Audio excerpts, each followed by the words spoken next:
The headlines tell us Eric Swalwell has finally retreated from the California gubernatorial race, chased by the specter of rape and sexual assault allegations. But the real story isn't his exit. The real story is his entrance. How does a man with a trail of predatory whispers behind him ascend to the halls of the California state legislature with zero scrutiny? In Sacramento, silence isn't just golden, it's actually a requirement for promotion. We see the theater of hypocrisy every single day.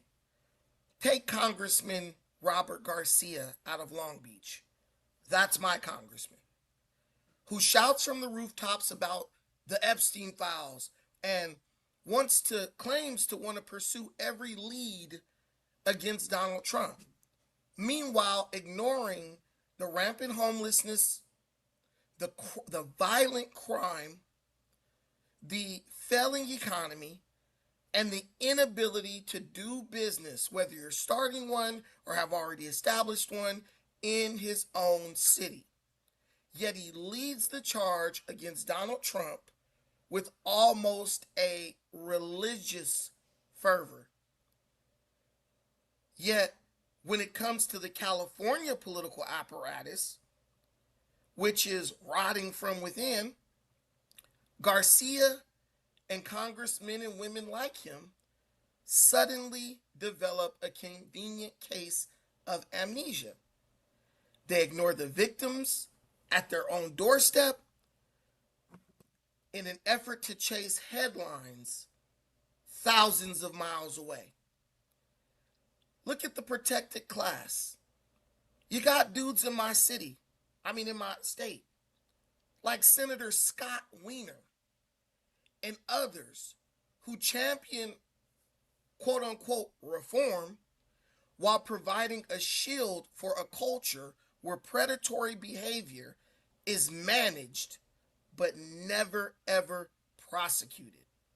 We've seen the names of former San Diego Mayor Bob Filner, Nathan Fletcher, men whose actions were often open secrets until they became politically inconvenient. The Bible, at the book of Isaiah, the 5th chapter, verse 20, it says, "Woe to those who call good evil and who call evil good, who put darkness for light and light for darkness." If this lack of moral courage is allowed to take root nationally, if we allow these people to get into the presidency, we are going to begin to pry open Pandora's box of exploitation. When you refuse to secure the border, creating a vacuum for human trafficking, and refuse to prosecute sexual crimes such as prostitution for fear of political fallout, you aren't just being progressive, you're being complicit. Even at the highest levels, the standard is set by convenience. Do you guys remember Tara Reid? You probably don't even know that name, do you? The woman who accused Joe Biden of raping her? Do you remember when Kamala Harris famously said that she believed Joe Biden's accuser? Well, she believed Tara Reid until Joe Biden offered her the opportunity to run as his vice president. He dangled it out in front of her like a trained seal looking up at a piece of fish. Then all of a sudden, Kamala Harris's belief became a burden, and the survivor was simply discarded and forgotten like an old campaign flyer. Frederick Douglass once said, I love the pure, peaceable, and impartial Christianity of Christ. I therefore hate the corrupt, slave-holding, women-whipping, cradle-plundering, partial, and hypocritical Christianity of this land. My friends, we are at a crossroads, no matter how you want to look at it. If we do not start demanding a standard that transcends party lines, where more people who commit crimes against women are actually held accountable, instead of just when it's politically convenient, we aren't going to be building a society. What we're going to be building is a hunting ground. And our mothers, our sisters, our daughters, and our wives will be the prey. But where do we go from here? I don't have all the answers. I don't have all the answers. Does the collapse of the Swalwell campaign signal a genuine shift in accountability? Or is this just a tactical retreat that allows the Democrat Party of California to do damage control? Are they simply calling Swalwell out and asking him to resign until the news cycle resets? Or will there be a full investigation that may implicate other Democrats? Guys, I'm in California. I'm telling you, this state is crawling with predators. I've been saying this since before the Swalwell scandal broke out. The guy not only is a predator and is well known, I would never vote for him, but hundreds of thousands of people did. But he's also a person who allegedly slept with a Chinese spy named Feng Feng. He bang bang Feng Feng and was giving her top secret government information that she was giving back to the Communist Party of China. Why was this guy ever allowed to make it into the California legislature? That's my question. You're telling me that Nancy Pelosi, Robert Garcia, Scott Wiener, all these big time California politicians didn't ever say, you know what, this guy's dirty as hell. Maybe we shouldn't allow him to sit in the legislature of our state. But the reality is, we have a quiet as kept culture in California politics. It's almost as if they like you with a little bit of dirt on you, so they know you'll never expose the dirt on them.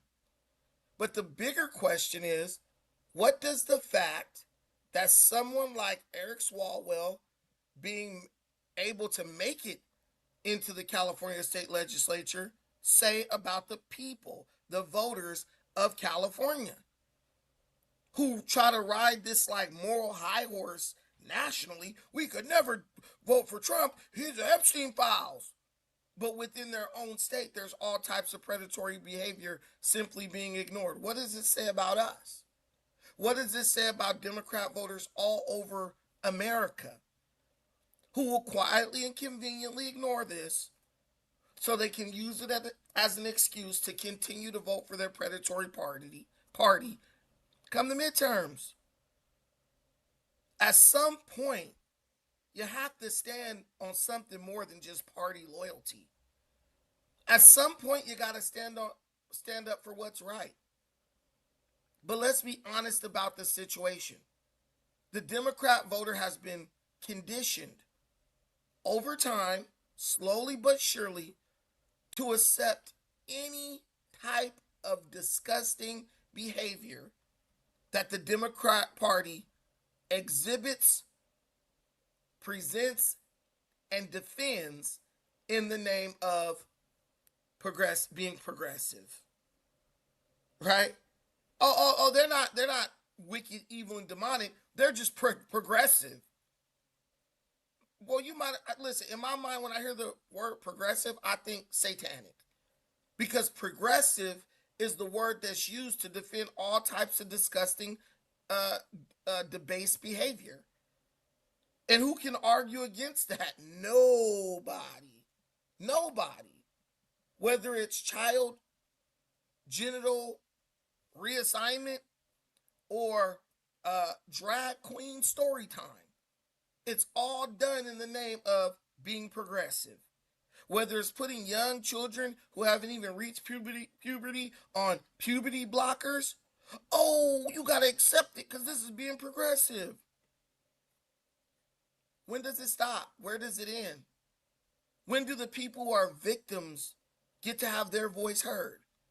Or do you just continue to conveniently ignore these people because it's cramping your style? Because it's killing the vibe. Ain't that what we say? Oh, it's killing the vibe. Oh, we just want a vibe session.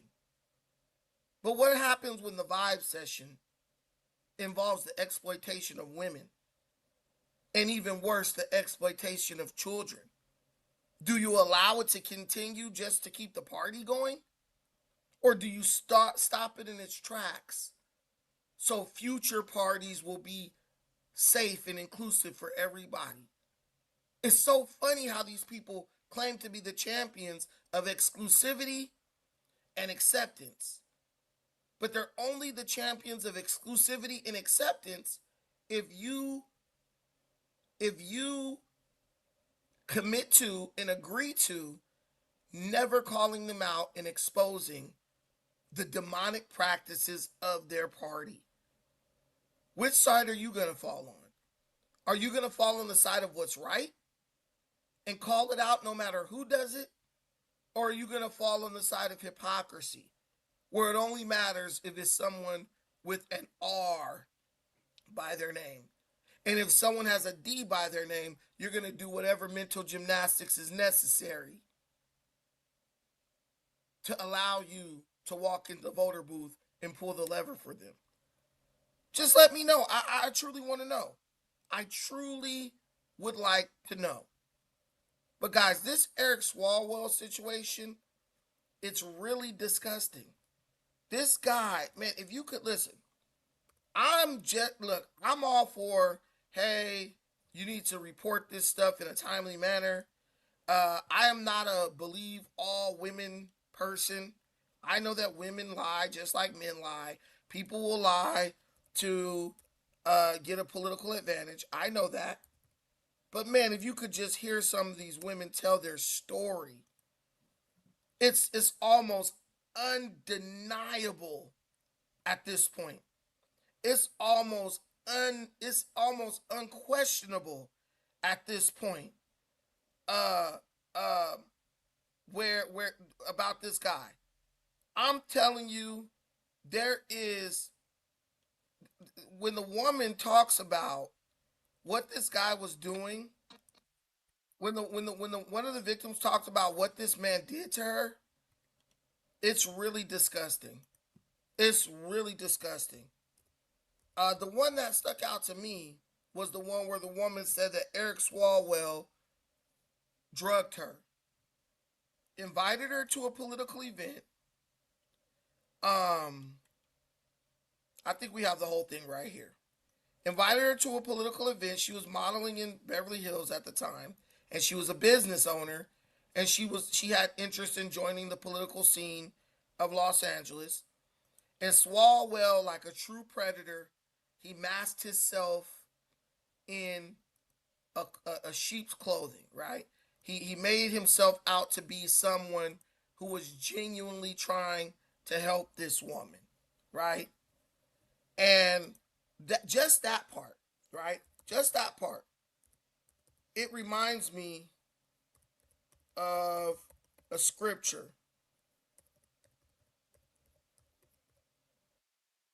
in the Bible, and the scripture is at 2 Corinthians 11:14, where it says that the devil, Satan, is constantly not just sometimes.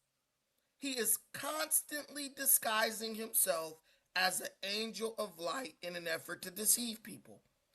And that is exactly what Eric Swalwell was doing. He was disguising himself as someone who wanted to help these women. But as soon as they allowed him to get in their personal confidence, as soon as they were alone with him, guess what? He turned into a ravenous wolf who was willing to do absolutely anything to get what he wanted.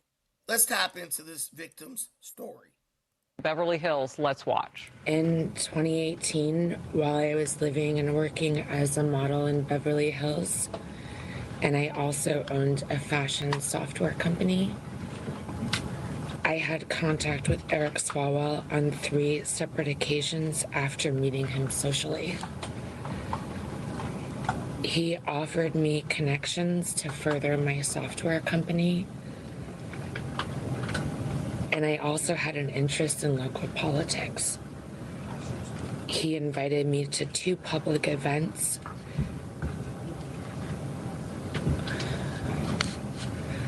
I knew he was married at the time and that his wife was pregnant.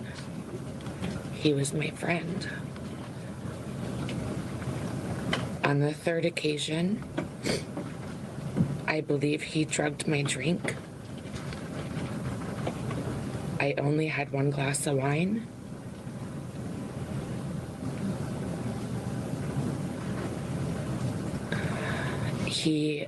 We were supposed to go to a political event, and he said he needed to get paperwork from his hotel room.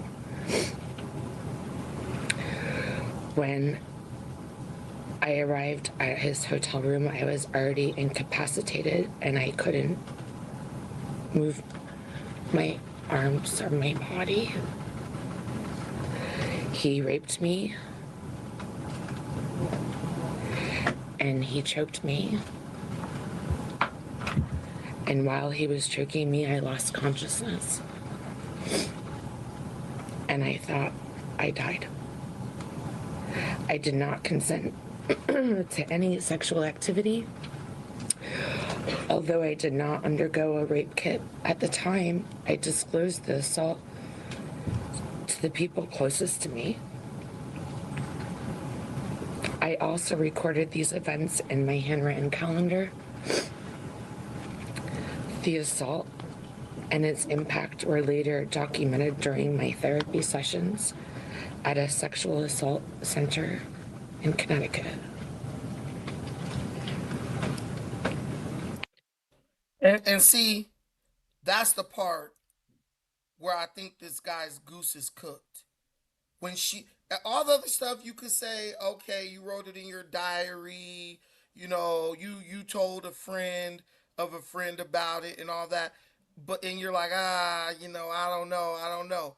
But when that woman said that she told her therapist, if that therapist wrote that down and there's records of her telling that person, and she gives them the permission to expose that, I mean, Eric Swalwell's goose is cooked. You can say what you want to. That's one thing to me that really stood out with her story from like other stories that you hear about this type of thing. She told her therapist very soon after it took place. I'm saying this guy is done. That alone is damning. This chick is popped. No way he did it. Are you, man? Whatever. No, but if she told her therapist that she did it, that he did it, like soon after what happened, uh, it's over for this guy. And the really bad thing is that there are several women who have come out. I've counted like 4 women already who have come out against this guy. Trust me, Eric Swalwell is like Nancy Pelosi's protege. So Nancy Pelosi is going to give this guy probably the best advice he can get when it comes to how to handle this situation. And Nancy's advice to Eric 2 weeks ago was drop out. And she probably knew that the storm was coming for this dude. And she's probably aware of what he's done, right? But old Nancy, she's a team player. She told him to get out 2 weeks ago. He wanted to fight it. And now it's looking like, you know what I'm saying, leave while you still got the chance type. But now it's looking like he ain't going to be able to leave. But this is something that has been known in the circles of Sacramento for decades, for over a decade. Swalwell is a predator. And he represents District 14 in California. That's like Castro Valley. It's near Modesto, but I don't think Modesto falls in this district.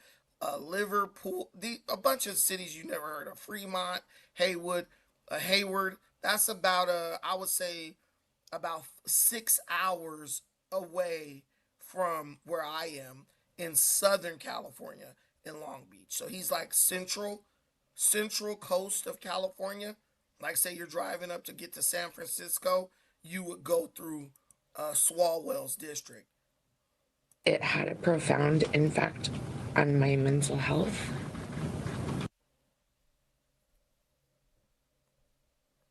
But yeah, Swalwell, bro is he's absolutely cooked.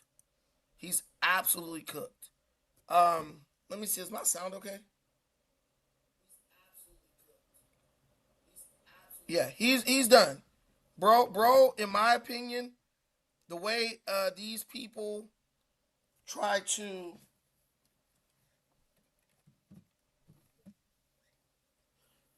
don't nobody disown you like the Democrat Party. The way they are trying to distance themselves from this guy, his goose is cooked. He's not gonna survive this. He 100% is not gonna make it out of this. He might as well, in my opinion, he might as well start kissing his family goodbye.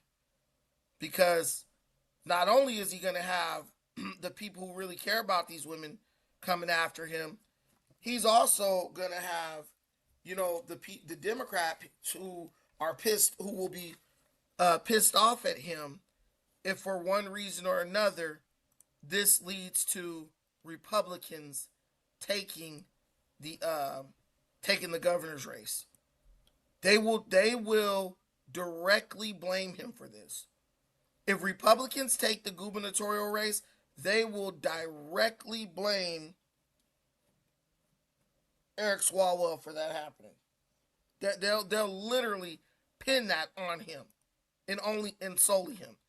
No matter how poorly managed it was or anything.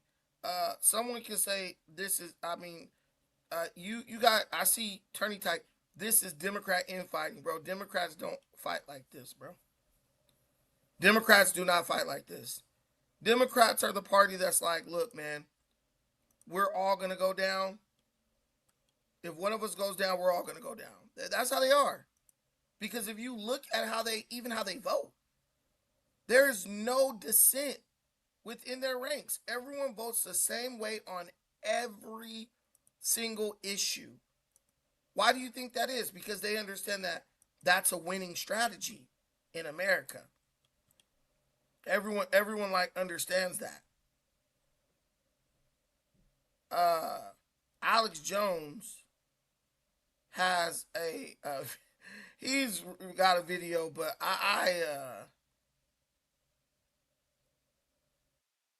look, let me see real quick. Let me make sure. There's a video of this dude being a total freaking creep. Man, I don't know. Have you guys seen this video of Swalwell being an absolute freaking creep? Kissing this lady in the mouth, grabbing on her, just being an absolute pervert. This guy's disgusting. But the fact that a lot of this stuff is on video is what makes it even more damning. He was so damn bold. Bro was so bold. He knew he was being recorded, I believe. And he still was like, I don't care what they talking about. They ain't talking about nothing. What they talking about, they ain't talking about nothing. He was on some Kendrick Lamar type shit. He didn't care. Here's a video of him being a creep. Now remember, this guy's married. This guy is married. And he's doing this shit on video. Eric, stop.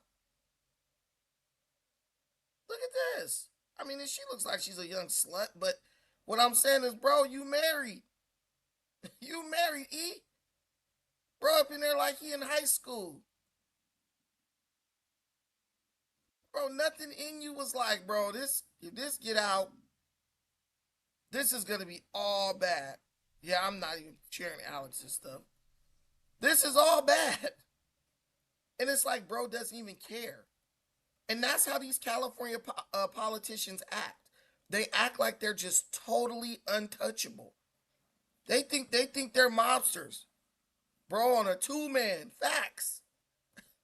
He better have other bro who's a part of the two-man coming out like, nah, woo, that's your only hope, bro. Because they're accusing Eric specifically. They're not even bringing up other bro.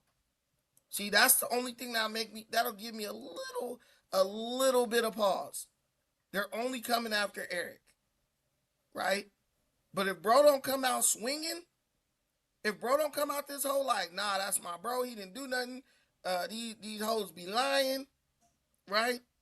Well, all men are addicted to the punani, you jerk. That's not the issue.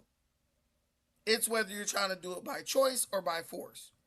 And they're taking it by force. There's nothing wrong with a man having a healthy sexual appetite. But when you're like, I've never in my life, I've never in my life thought to drug a woman's drink. You just don't do that.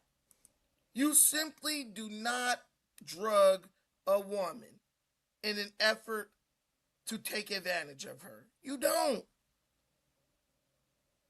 Right? You just can never do that. And if you have to drug a woman to get her to sleep with you, right? If you have to drug a woman allegedly to get her to sleep with you, bro, that's not the woman for you, bro. That's just this is some college frat boy shit. This is some college frat boy shit that Swalwell has taken into his adult life. And I'm not saying that when college frat boys do it, that it's okay. It's never okay to do this. Ever. If you have a son, tell him, son, it is never okay. It doesn't matter if she likes drugs and she likes doing them. If there's a woman doing anything that gets her to the point where she's not able to coherently give you a yes or no answer, damn near on record, then you need to just leave that alone. Damn near if she ain't coming at you, hopping on it, you need to leave that alone. That's the lesson to give. This guy is a creep. He looks like a creep. And I know looks, you can't tell anything by looks, but he just looks guilty in his face. Like he knows he's effed up. Let's listen to him lie. Because this man knows these videos exist. Because he sent these women pictures of his penis. He sent them text messages, videos, all that. So he knows what he sent them. And then bro tries to do it through Snapchat. Like, oh, Snapchat will delete it. Bro, do you know how easy it is to screen record Snapchat? Do you realize that people out here got two phones and they could record something while it's playing on their phone? They could have their friend, hey girl, look at this. I know people will wait until they get around another person who can record it before they even open it because they know that you're a freak and you send them some creep stuff. And if they act like they like you, you're going to send more creepy stuff. You're going to send more D-pics. That's just the way it is with people like this.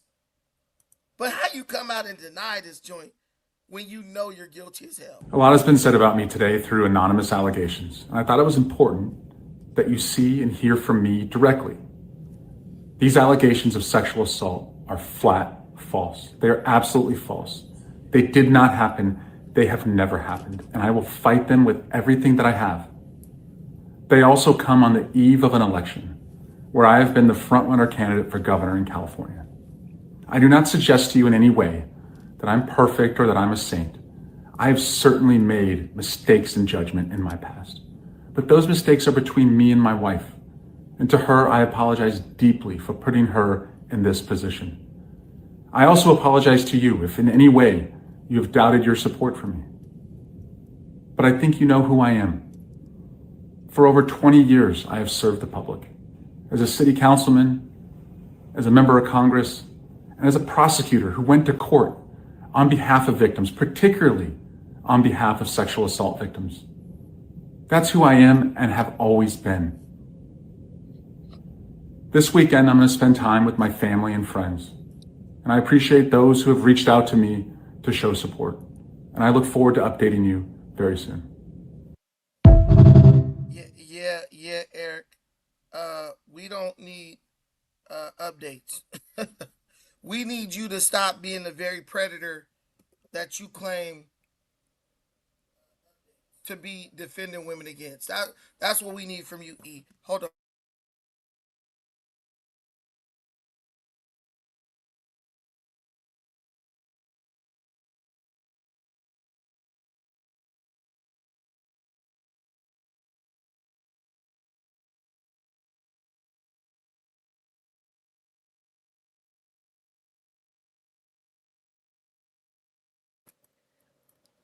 Hold on. I'm just trying to make sure my stuff. Yeah. So we need you to stop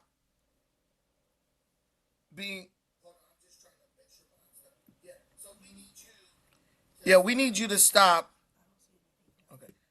We need you to stop being the very predator that you claim to be protecting women from. If you guys want to come up and drop your opinion on this, let me know. Do you think this is damning for the Democrat Party in California? See, me as a person who's lived in California for a long time, I don't think this is the end for them, because I know that Democrats, they're professionals at doing mental gymnastics to justify anything that they once claimed to stand against. I know that. Just being around Democrats so long, they'll A lot has just been said about me today through I don't know what the heck's going on, but they can justify absolutely anything. So, do I think this is a deal breaker for them? No, they'll just go right down the line to the next Democrat.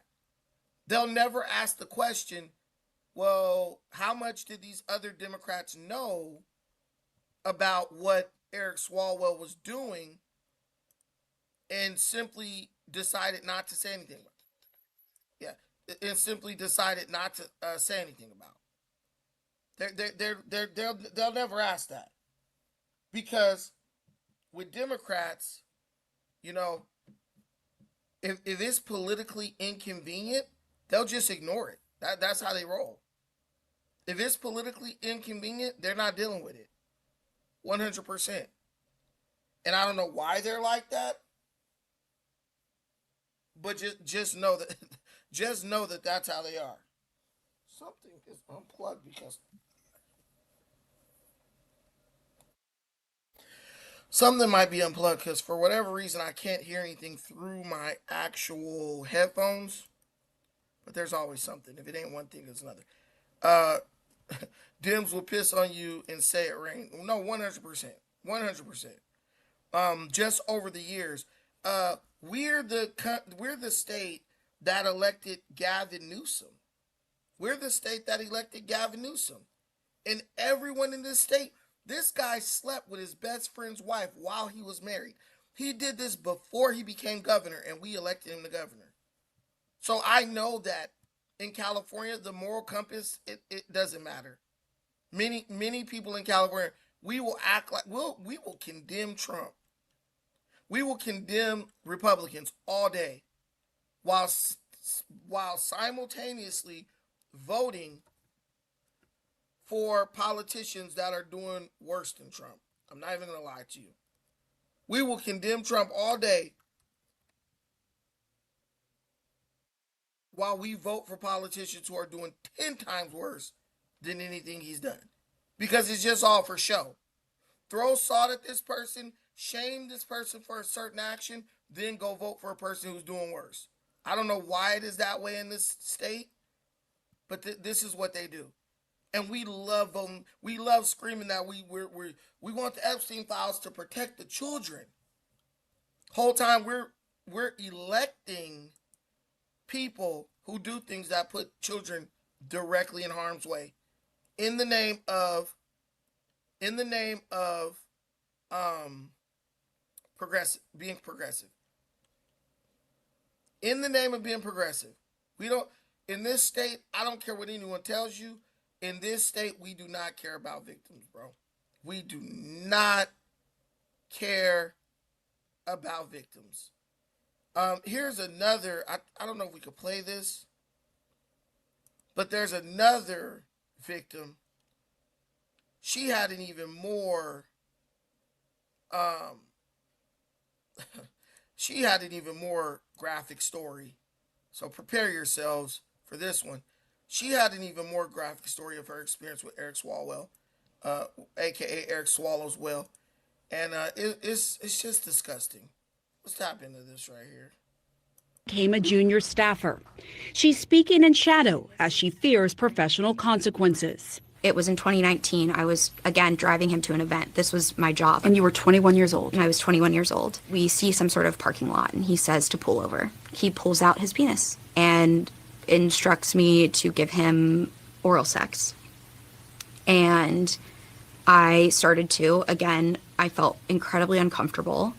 And I stopped, and I said to him, this feels really uncomfortable, and anyone could see us right now. And he said to me, you're right. It's probably not good for a congressman to be caught with his pants down. Swalwell calls her allegations false. His became a junior staffer. She's speaking in shadow as she fears professional consequences. It was in 2019. I was, again, driving him to an event. This was my job. And you were 21 years old. And I was 21 years old. We see some sort of parking lot, and he says to pull over. He pulls out his penis and instructs me to give him oral sex. And I started to. Again, I felt incredibly uncomfortable. And I stopped, and I said to him, this feels really uncomfortable, and anyone could see us right now. And he said to me, you're right. It's probably not good for a congressman to be caught with his pants down. Swalwell calls her allegations false. His became a junior staffer. She's speaking in shadow as she fears professional consequences. It was in 2019. Sorry, I was trying to see if I could get these headphones to work. But yeah, so there you go. He's just a creep of the lowest order. Now if you're just dating and, you want somebody to do something like that, what, I don't care. Have your fun, do whatever. But when you're doing this in a predatory way, where you're basically making these girls feel like if they don't do this, then their political career could be on the line. Right, she did it though, facts. But where their political career could be on the line, you're being a predator. You're trying to coerce them into doing these things under the fear of negative consequences. And a lot of these women have went to school for years. They've gone to school for years to get these opportunities. And some of them just say, you know what? I'm not going to blow my opportunity because, this guy's a perv. Let me go ahead and do this and start looking for a job, or let this job carry me as far as it can, right? They'll just do it. They'll just do it. And it's really sad that they have to be put in this situation. But what's worse, in my opinion, is that these people have the audacity to try to act like they are like protectors of women. What do you do when even the so-called protectors are predators? What do you do when the people who are supposed to be fighting to keep you safe are sometimes worse than the people that they're trying to tell you that they're claiming to try to keep you safe? They're keeping you safe from. What do you do? I'm sure it has to feel kind of like you're in a prison. Hell, I say something, and everyone's looking at me like I'm crazy. But Trump and the Epstein files, we want him. And man, these people are probably screaming for the Epstein files, knowing they're probably not going to get released, knowing good and damn well that their names are in the Epstein files. That's the issue here. That's the issue here. And now these dudes are talking about Swalwell more than they're talking about Trump. But I promise you, Democrat voters will continue to support Democrats. Because like I've said from the beginning, right? Uh, like I told you from the beginning, they only care about this because they only care about this stuff if Donald Trump is doing it. They allegedly they don't care. You don't see victims coming out saying this type of shit about Trump. You got the one crazy deranged lady talking about, oh, when I was 13, whatever, right? And then she files the case and drops it and files it and drops it. She's mentally ill. Even the investigator said there's something going on in her head. You don't hear people like Donald Trump had tried to make me give him head in the car and he pulled over in the parking lot. These people are given detailed, they're given detailed descriptions of what this guy did to them and of the things that this guy tried to make them do in his primordial lust. I wouldn't be surprised if this dude killed somebody. He literally gives me serial killer vibes. There's just something about this guy's face and his mannerisms that I could never trust this guy around my daughter. I want to speak, though, to a larger concern that I have with the bill. And I first want to speak personally because there's nobody on this committee who has been a bigger victim of the weaponization of the intelligence community than me. I have had my cell phone data subpoenaed and procured by the Trump administration. In 2012, in a district with 40% Asian Americans, an Asian volunteer helped my campaign. I was later asked by the FBI to help the FBI understand who this person was. I did, cooperated. They took care of a threat I was not aware of. And then years later, under the Trump administration,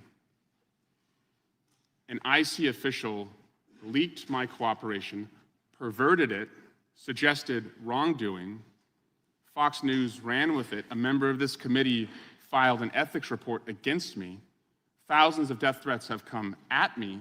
Hundreds of thousands of dollars from me have been spent to protect myself and my family. I was removed from the Intelligence Committee by Speaker McCarthy to only learn a few months ago that the Ethics Committee took years for that complaint to find that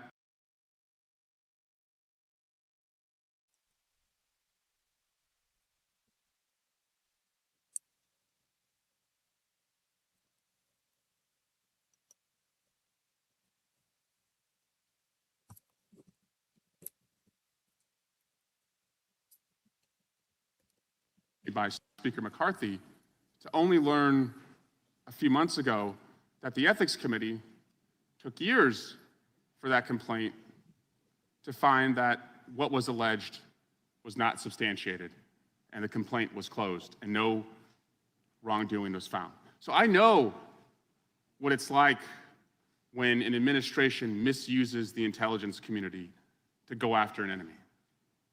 I know it. I felt it. Paid the price for it. Yeah, but he didn't pay a big enough price because he continued to do creepy, perverted stuff, and he didn't let that be a deterrent. He used that. He took that as a sign that, yo, guess what? I'm above the law, and that's what too many of these politicians are doing these days. They get away with something. They get away by the skin of their nuts, as my uncle used to say. And they take that to mean that they're untouchable. And that is exactly what Eric Swalwell did. That's exactly what he did. But guys, I mean, I really don't know what else to say about this. This guy is, he's just a total creep. And and honestly, just tell me if you agree with me. Does it low-key feel like Democrats are trying to just sweep this under the rug? You don't hear them on TV going hard, going crazy about it, like they do with the Epstein files. They couldn't say Epstein files enough. Why aren't they attacking this with the same amount of energy? No, yeah, if you're innocent, it shouldn't take hundreds of thousands of dollars to clear your name. I can't say that because legal fees rack up, bro. Like that, even with Swalwell, like it will take a lot. Because if you got high power lawyers coming at you, they know exactly what to do to get you to want to settle. But there's a video where this guy is Eric Swalwell's buddy, and I'm trying to find it. It was like the #1 video, and I actually have it on another social media site. But this is Eric Swalwell's buddy right here. He was like Eric Swalwell's right hand man, and him and Eric Swalwell just this year were together doing interviews. There's a Popeyes chicken commercial playing on this right now, so we're gonna let the Popeyes chicken commercial go away. But check this out. The recent accusations are bringing back some other ethics concerns about Swalwell. Yeah, ABC 7 Eyewitness News reporter Gloria Rodriguez continues our team coverage live from the newsroom tonight. Gloria? Yes, Eric Swalwell resigning his seat in Congress after allegations of sexual assault, and it's unclear where Swalwell is now. But one thing is clear, he was knocked out of a former supporter's home. I said, pal, you busted the trust. I'm disappointed and disgusted. Get the out of here. Former timeshare resort executive Stephen Klubeck told KTTV Los Angeles about kicking out former East Bay Congressman Eric Swalwell, who is facing allegations of sexual misconduct.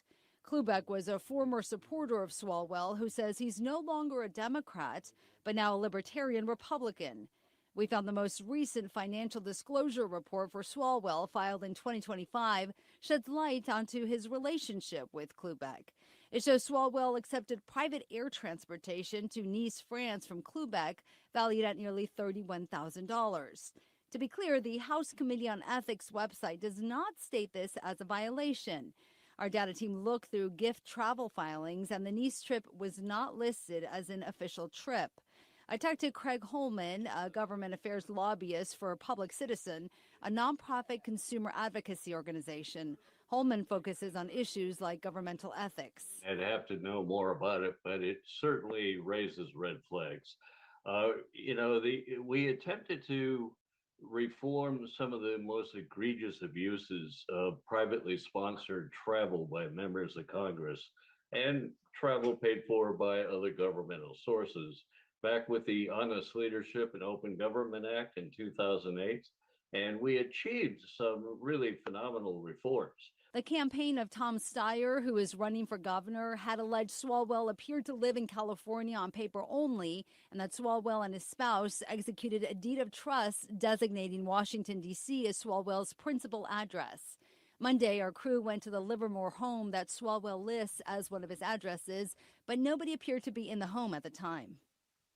And when it comes to these sexual misconduct allegations, Holman says that Swalwell appears to be trying to get out of the reach of the Congressional Ethics Committee by resigning now. He says that's because the Ethics Committee would have no jurisdiction, and the Department of Justice would need to determine whether to press charges and take him to court. Live in the newsroom, Gloria Rodriguez, ABC 7 Eyewitness News. So if bro to deny the sexual assault and misconduct allegations against him. During an appearance on News Nation, she calls... If bro is trying to get away from the ethics committee, right? So they won't have any jurisdiction over him. What do you think that says? See, here's the thing with the ethics committee. The ethics committee is made up of people who actually know you, right? So those are people who know you're a creep. They've been around you for years. They've heard all the accusations made against you, and now they'll have a chance to pass judgment on you. He would rather go to the mercy of the Trump DOJ. But he's talking about Trump's evil, Trump's bad. A Democrat would rather go be at the mercy of the Trump DOJ, right? Than to face other Democrats than to face other Democrats in a legal setting. What is that, bro? That damn near tells you everything you need to know, right there. He would rather go before a Republican president's Department of Justice than his own colleagues in the California legislature, guys. I mean, or the national Democrats. That tells you everything because they know him. They know the accusations. They know the people who he assaulted because they're probably the ones who went to do damage control for him when he was running for the California state legislature. They were the ones who do the damage control. They pay the hush money. And now they're like, see, bro, you effing it up for everybody. And they're ready to make his ass pay. That's why he doesn't want to sit before them, y'all. That is the one and only reason why he doesn't want to sit before his fellow Democrats. I'm telling y'all, these people, when it comes to saving their own damn skin, they get some sense. The lies and the BS get kicked to the curb. This is Clueback.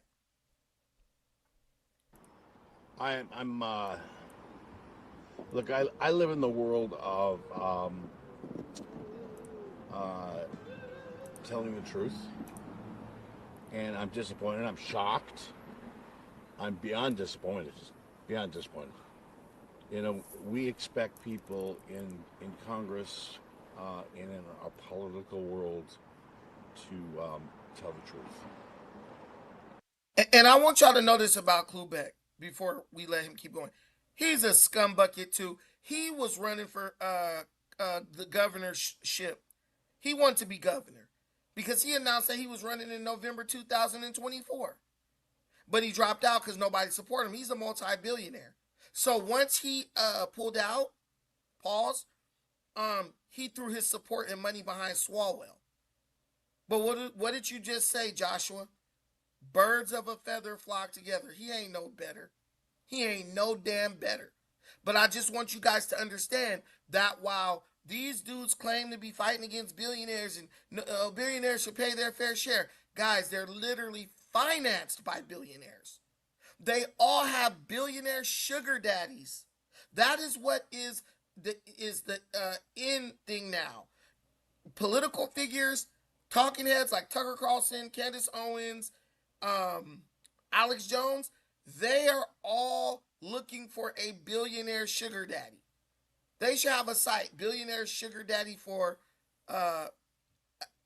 commentators and politicians.com. Because they understand that the billionaire sugar daddies can shield them from any financial repercussions of the things that they say. Why do you think Tucker Carlson flipped the script? Because he has a billionaire Qatari Muslim sugar daddy. But if you want that Qatari Muslim sugar daddy money, right, you're going to have to talk shit on Israel and you're going to have to be very supportive of Iran. This is not rocket science, people. But this was Eric Swalwell's sugar daddy people, who controls what he does and what he says. Asked him numerous times, is there anything we need to know? And he lied to us. All right? You don't lie about stuff like this. You don't lie. You don't do it, right? You guys have been close friends for... I've known him for the longest time. And I'm going to tell you something that I've never seen him out with women. I've known him for the longest time, but I've never seen him out with women, blah, blah. Shut up, bro. And he's going to say, he never brought a woman here. You're a liar, Gluebeck. You were okay with whatever he was doing because you knew that once he got elected, you would have that boy by the nuts. And that's what I'm trying to tell y'all. The same shit that came out against Eric Swalwell today, right now, is exactly what people like Gluebeck would have been using to blackmail him once he was governor. When he stayed here occasionally, he's never brought a woman here. Did you suspect this at all? No! I was blown away. Like, blown away. Like, there's no way I would have endorsed him. Yeah. It's such a shock. And you know what? With a lot of the phone calls I've had over the last couple of days, if you want to be a really good investigative journalist, start investigating everyone in Congress. Because it's a cesspool of the S word. There's some more of this going on. I got to be careful, Did you guys hear what Glubeck just said? He said, you want to be a good investigative journalist? Investigate everybody. They all have dirt on these people. California is a state that is run by corrupt politicians who have to answer to the billionaire class because the billionaire class has dirt on every last one of them. And now the billionaires, they've seen Donald Trump basically take over the country, and they're like, look, they want to do what Trump did. They want to do what Trump did. They want to move into the political positions in the states so they can have that level of control. Glubeck told everybody, he just snitched on everybody. He said, you want to be a good investigative journalist? Investigate everybody. FCC with you. Yeah. You think Swalwell was... Journalist, start investigating. If you want to be a really good investigator. A lot of the phone calls I've had over the last couple days. He just pulled that out of nowhere. This guy didn't ask him anything about that. He threw that out there. If you want to be a really good investigative journalist, start investigating everyone in Congress. Because it's a cesspool of the S word. There's some more of this going on. I got to be careful, FCC with you. Yeah. And start investigating it. Clean it up. We are customers of the United States. We deserve equal or greater value for our tax dollars. All right? And is it fair enough? Yeah, I was going to say, fair to say you're mad. I mean... Mad? Yeah. I am no longer a Democrat. I'm now a libertarian Republican. Because that's what a blue dog Democrat used to be. Okay? Mm-hmm. It's called executing, being accountable, enforcing, respect, responsibility, and results. Knowing what your job description is. Delivering results. Unifying. Making this country great.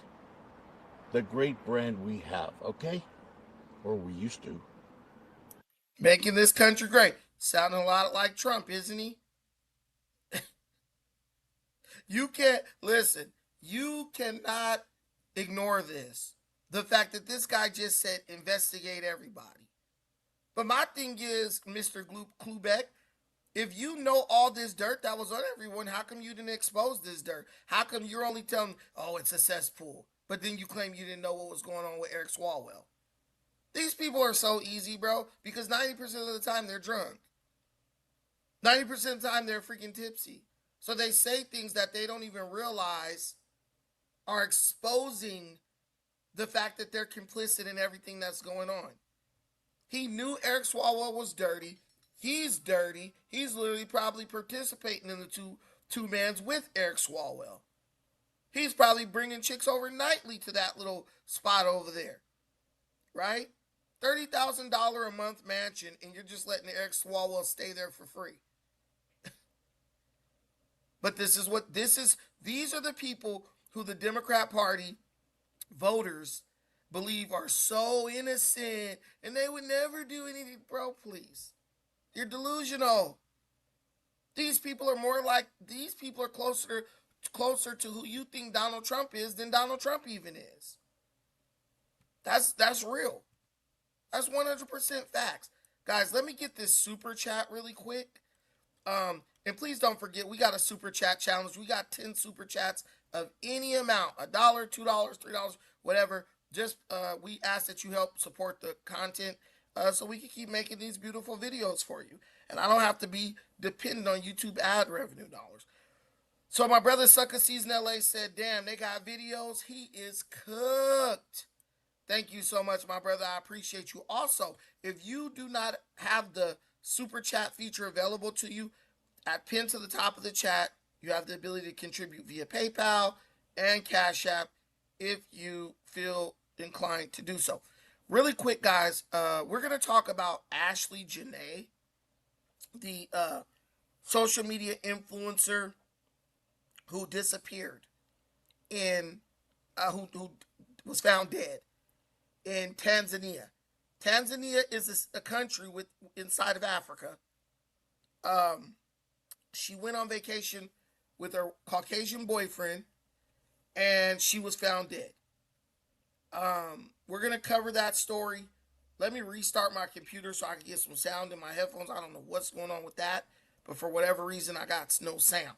Let me restart my computer. Bear with me. Probably take about 5 minutes or less. Probably take about 2 or 3 minutes tops, and then I'll be right back with you, and we will be covering Ashlee Janae. Shout out to my brother Joshua Northern for the $2 holler in the super chat.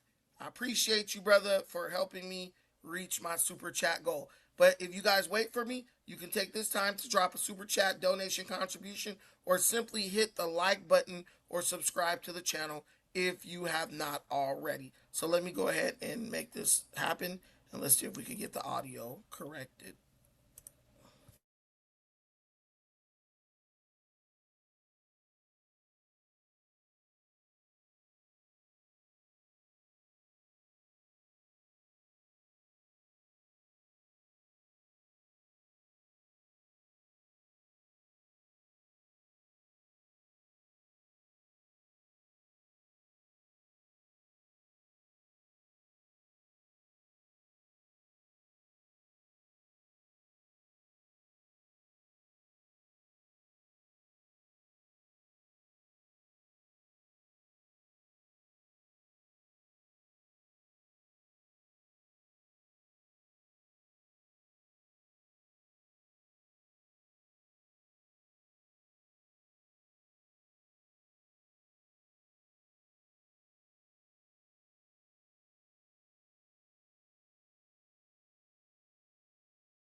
Okay, guys, I think we got it working. I think we got everything together. So thank you for staying with me. Shout out to all my people on X, formerly known as Twitter, who are watching. Shout out to all my people on YouTube. And shout out to my people who are watching on Facebook. So we need to talk about the Ashlee Janae situation. And I want to cover this accurately.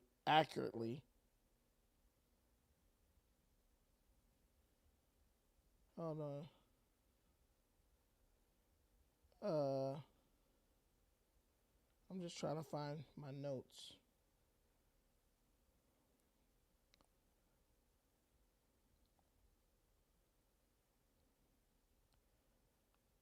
Hold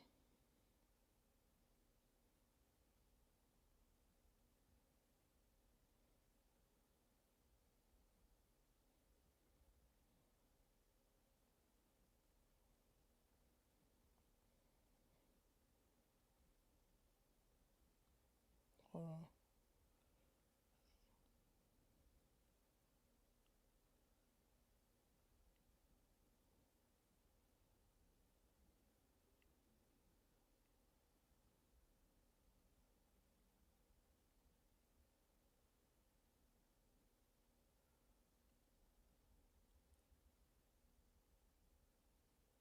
Hold on.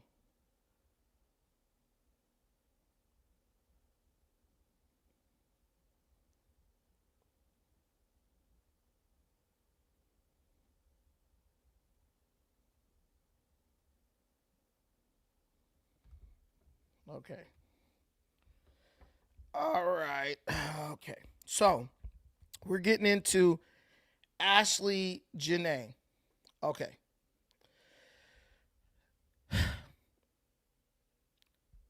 This all happened in Zanzibar. And they say that Zanzibar is a paradise. White sand, turquoise water. They call it the Spice Island. I know about this because I'm always in Kenya, which is right next to Tanzania. Literally, you can walk across the border between Kenya and Tanzania. They say that it's the Spice Island of the Indian Ocean. Why it's the Indian Ocean and not the African Ocean beats the hell out of me, but colonialism. But for Ashlee Janae, who is a social media influencer, this dream trip to Tanzania quickly became a nightmare, and her life ended in a luxury villa. The facts are very foggy. They're conflicting. Ashlee was there to celebrate her 31st birthday and a fresh engagement to her fiance, Joe McCann. But on April 10th, the celebration was over. The official narrative, he said that he went in the room and she hung herself. A claim that her family and friends who knew her as a vibrant beacon of light vehemently reject. There's a shadow over this whole timeline. We know that there was a heated argument at the Zanzibar resort. It was so intense that the hotel staff had to intervene, physically separating Joe from Ashlee and putting the couple in different rooms for their own safety. Why? What was said in the room before silence took over and this hanging herself took place?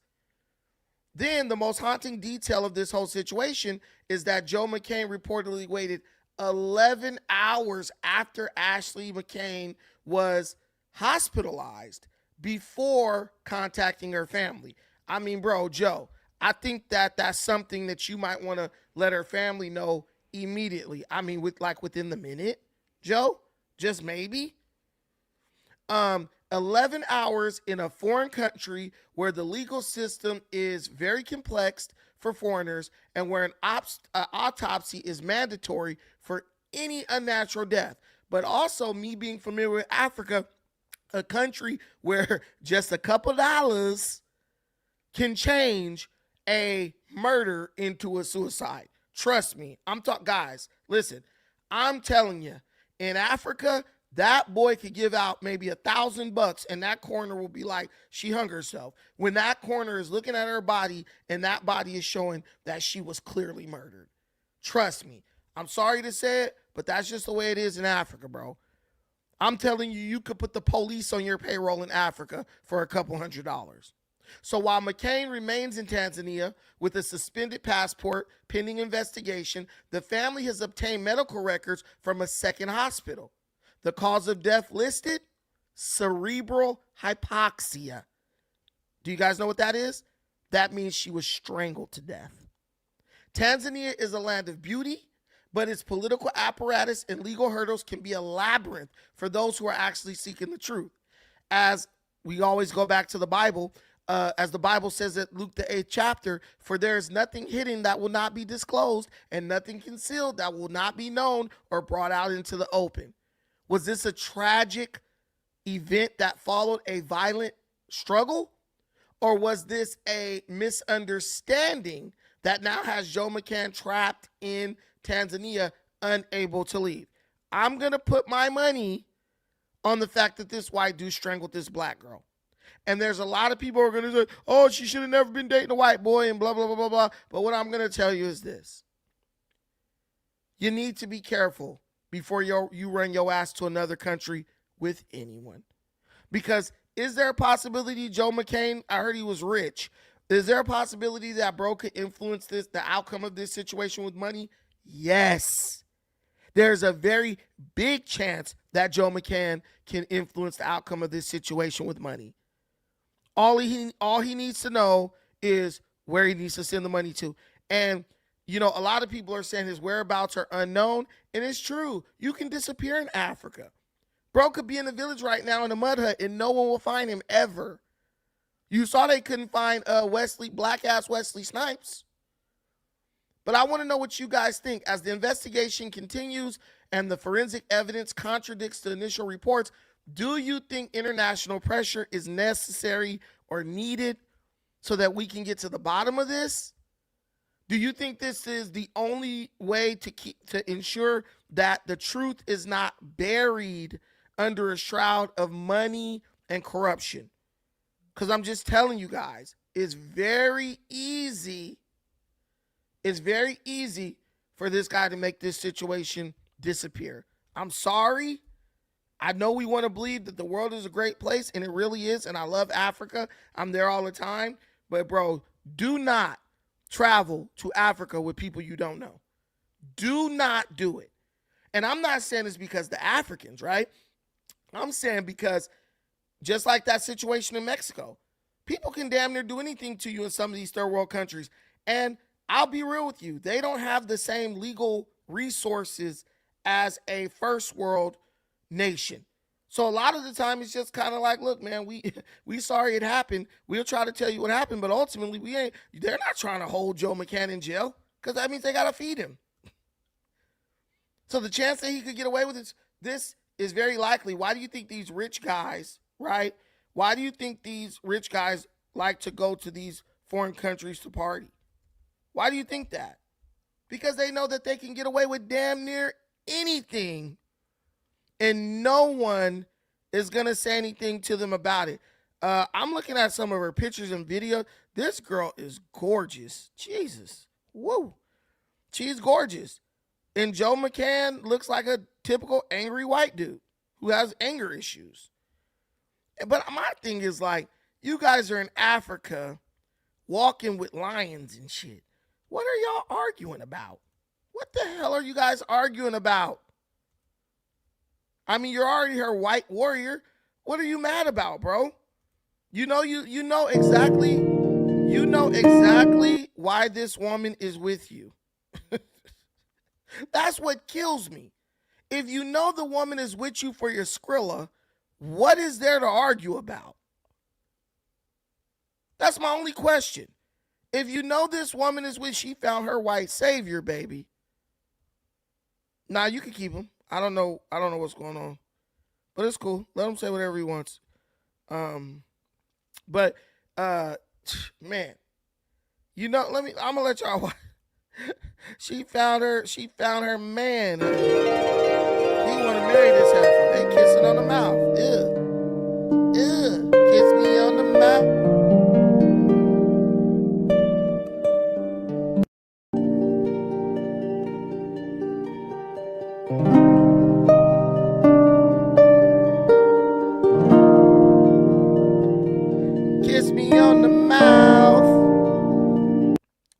What if that lion would have turned around and just attacked their ass? See, that's white people shit right there. Some things you just don't do. If I'm going to be around that lion, I'm going to need a gun and a knife. The lion was AI? Okay, cool. Okay, cool. Because it looked real as hell. I ain't really paying attention to it. But just, do you think when she was hugging on this white man, she knew he was going to eventually choke her to death? Do you think she had any clue?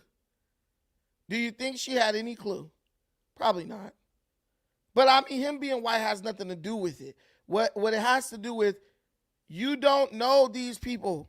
Like, I don't know how long they knew each other, but clearly either, because, this ain't the first time Broden got enraged.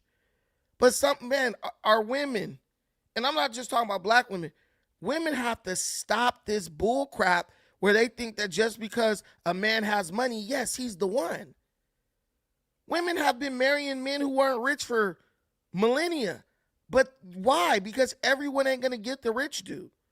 Sometimes there are rich dudes who are toxic.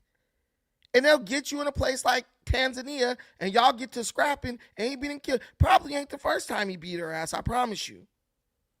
But what do we know? Goldberg, crazy.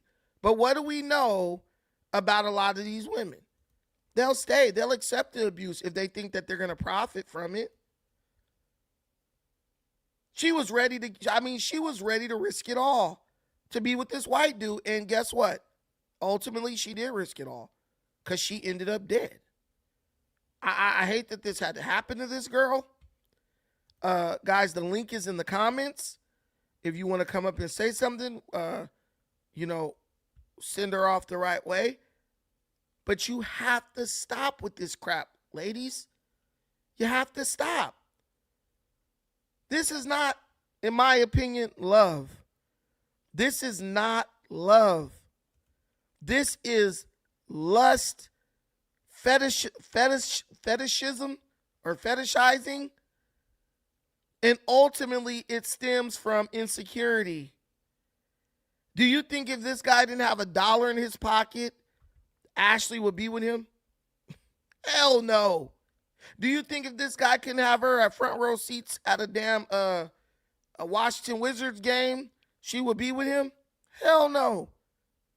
But do you know that he knows that? Of course he does. And as much as he's able to afford the lifestyle necessary to have women like this eating out of his palm, there's always going to be a certain level of rage and resentment within. Because fetishization, yes. There's always going to be a level of rage and resentment within. That unfortunately, if the wrong things are said or done, it's going to come to the fore. And you don't know if this guy's going to be able to control it or not. He killed, in my mind, he's innocent until proven guilty. But in my mind also it's saying he choked her to death and then tried to make it look like she tried to hang herself. Now, suffocation and strangulation.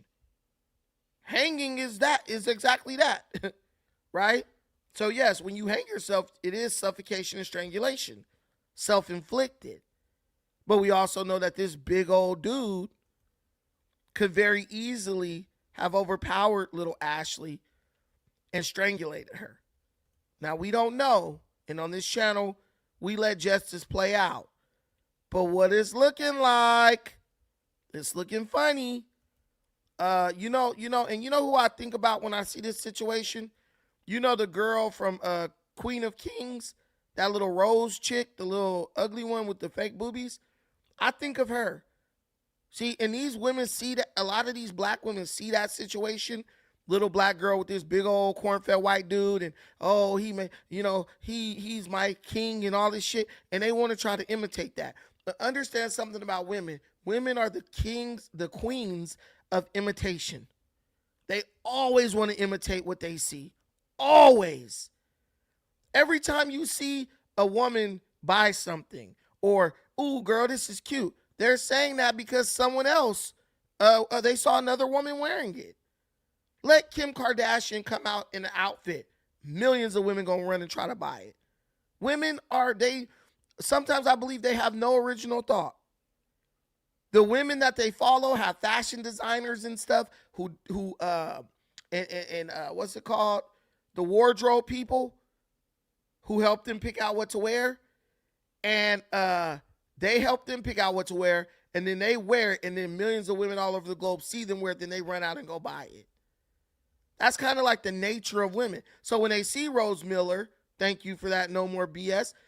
When they see Rose Miller, they see what she's doing, and that's the way their brains are wired. Imitation, not innovation. Why do you think there are not a lot of female inventors? Right? Right? Understand. Why do you think you don't see many female inventors? Because they're not really innovators in a sense. Even professionally.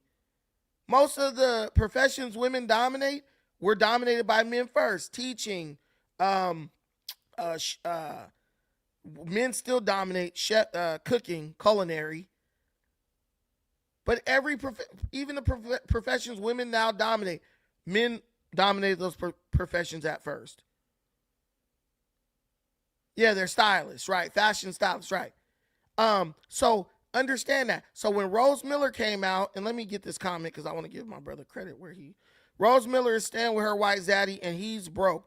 Yeah, he's broke, but his family has some type of money or land or whatever, and they like let them like build a house on something. He has something to offer. He wasn't broke when he was tricking on her.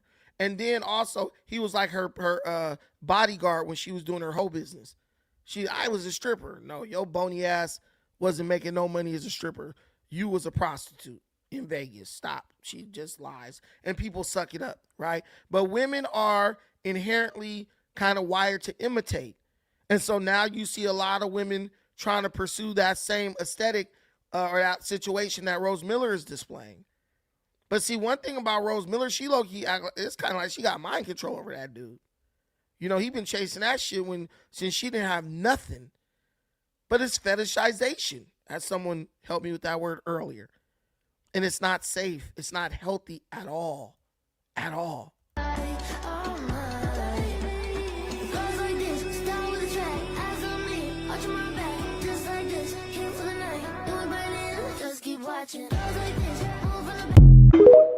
Yeah.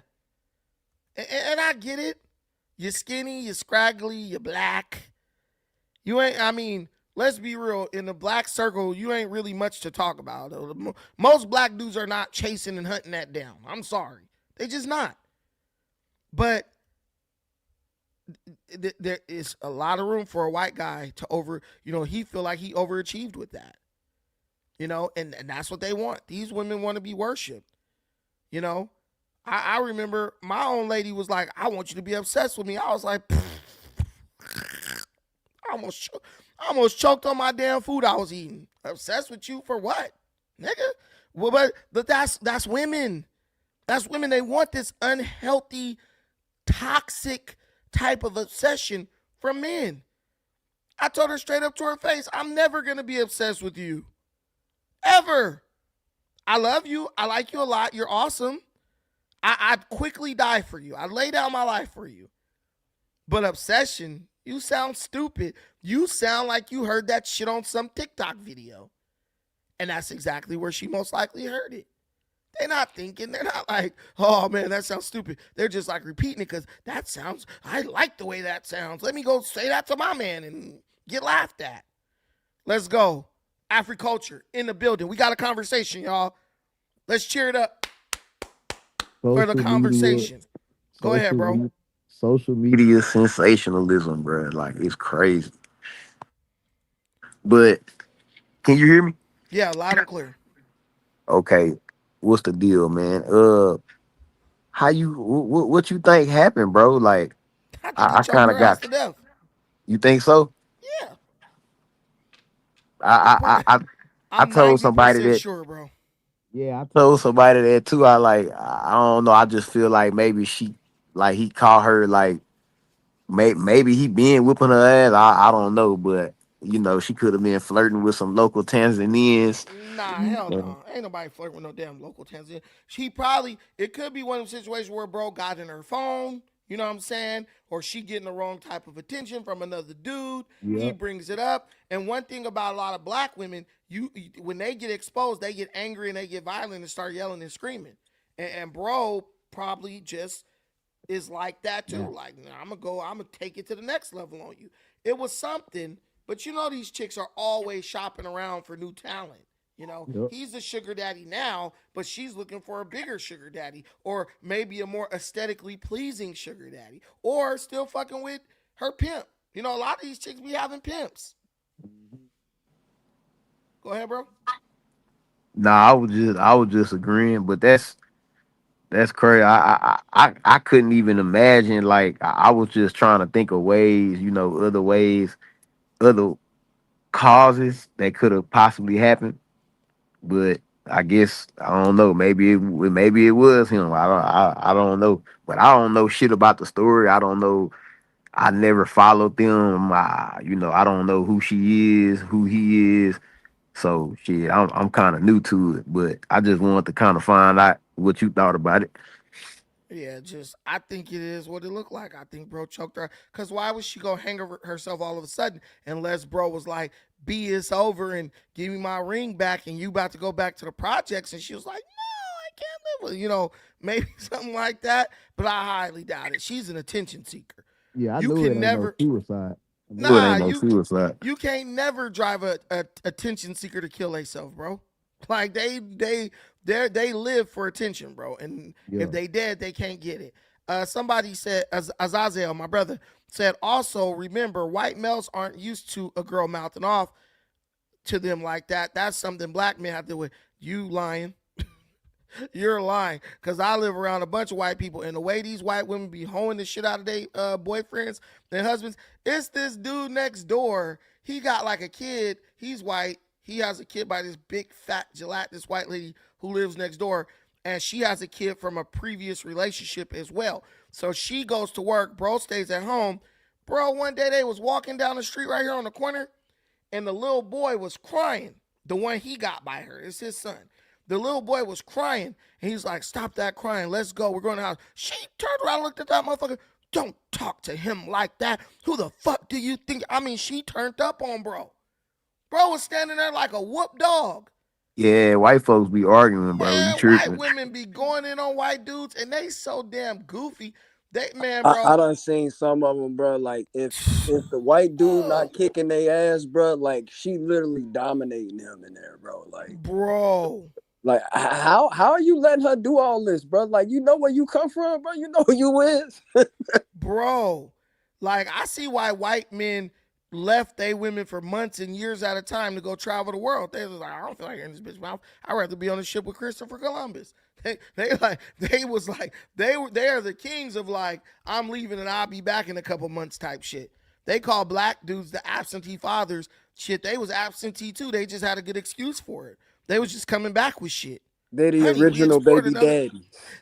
Right. They were just dropping off sperm and then going to war to fight for King Richard for 10 years. Right? But then they'll call us deadbeats. But 100% Azazel, there are weak men in every race. But what I'm just saying is, when you were like, white men ain't used to that, do you see the way Rose Miller talks to her husband? She talks to that dude like he's shit. And he's big as hell. I literally be like, why don't he just leave this old scraggly thing? But she is one, he has children by her now. But man, white dudes be getting hoed, bro, by their women. But she probably tried that with bro, and she just probably found the right one. Bro was like, okay, pop goes the weasel, bitch. Go ahead, Costa. So what I've been following this thing for since it happened. What I understand is this girl is like she a video vixen. Okay. So she done been with like several entertainers. Kevin Gates. What? Offset. Is it Offset or Quavo? Quavo. She been with Quavo. She been with like five other dudes, and she got pictures with these people. So like my conclusion, every person that you got a photo with, you done crack them. You don't know them crack. So she ain't a nobody. You see what I'm saying? Like, right. This is somebody who is has a prominent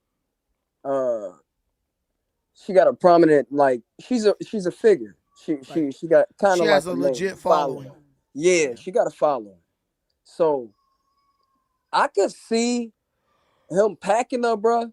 I could really, because and I can see him saying fabricating it by paying off the officials, the mortician who performs the autopsy.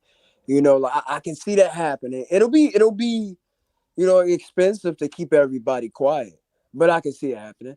But I can also see her delusionally unaliving herself just based off the information I gathered on her family. Like her mother, she is in an interracial marriage relationship, and she got 3 biracial kids after this girl, Ashlee Janae.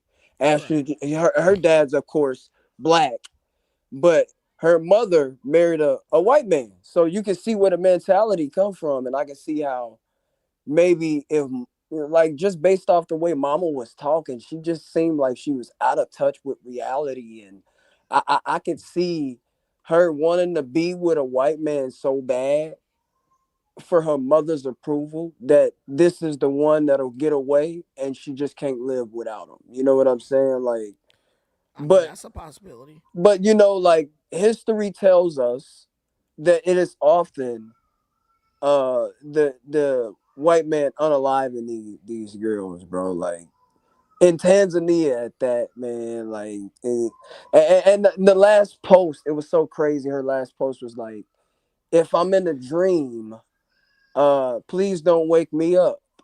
Oh man, it's crazy. That's very cryptic. It's very It's real cryptic. cryptic. Like this whole situation. But like white folks, they like a sick joke.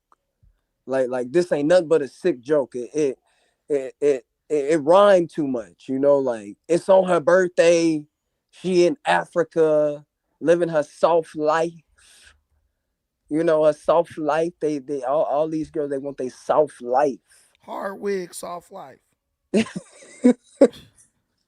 Not the hard wig, soft life. Is she?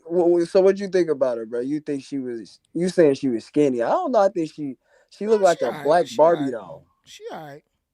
She wasn't ugly. I ain't saying she was ugly, but like I done seen something that looked better, bro. Like she was straight. No, She 100%. Well, she was alright. She was alright. She was cool. I'm really not really bothered by this. I feel like things like this needs to happen because we gotta learn the hard way. We high here. Man, listen. Don't even get me fucking started. Don't even get me started, dude. So, people are hard at you, right? They don't want to listen to reason. They don't want to listen to reality, facts, and all that. It's just like I just want to. People are like, I want to do what I want to do when I want to do it, and I don't have to listen to nobody. And let's be real. This is what happens. This is what happens. I heard dude real scandalous too, like in the crypto field. Like it's a lot of people stop doing business with him and stuff like that. Like he a sleazy dude, so I can definitely see him packing her up, bro. Like, cause she got out of line on some rah rah rah, you know, masculine woman stuff. Like, oh man, this crazy though. I think Yeah, it's crazy. it's real wild. She definitely I don't know. We gonna find what we know is we gonna find out for sure. We gonna find out. And So, how do you explain something like this to your daughter, I Brandon? don't go to Africa with nobody you don't know. Period. But can we say that she didn't know him? How long did she know this dude? I don't even know, but like a lot of this is like also like Because she was engaged to him, and mama and daddy knew him, so like they gotta know somewhat of him. Like he ain't a what I stranger.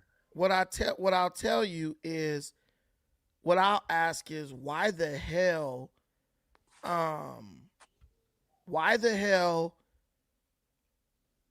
like the arguing, right?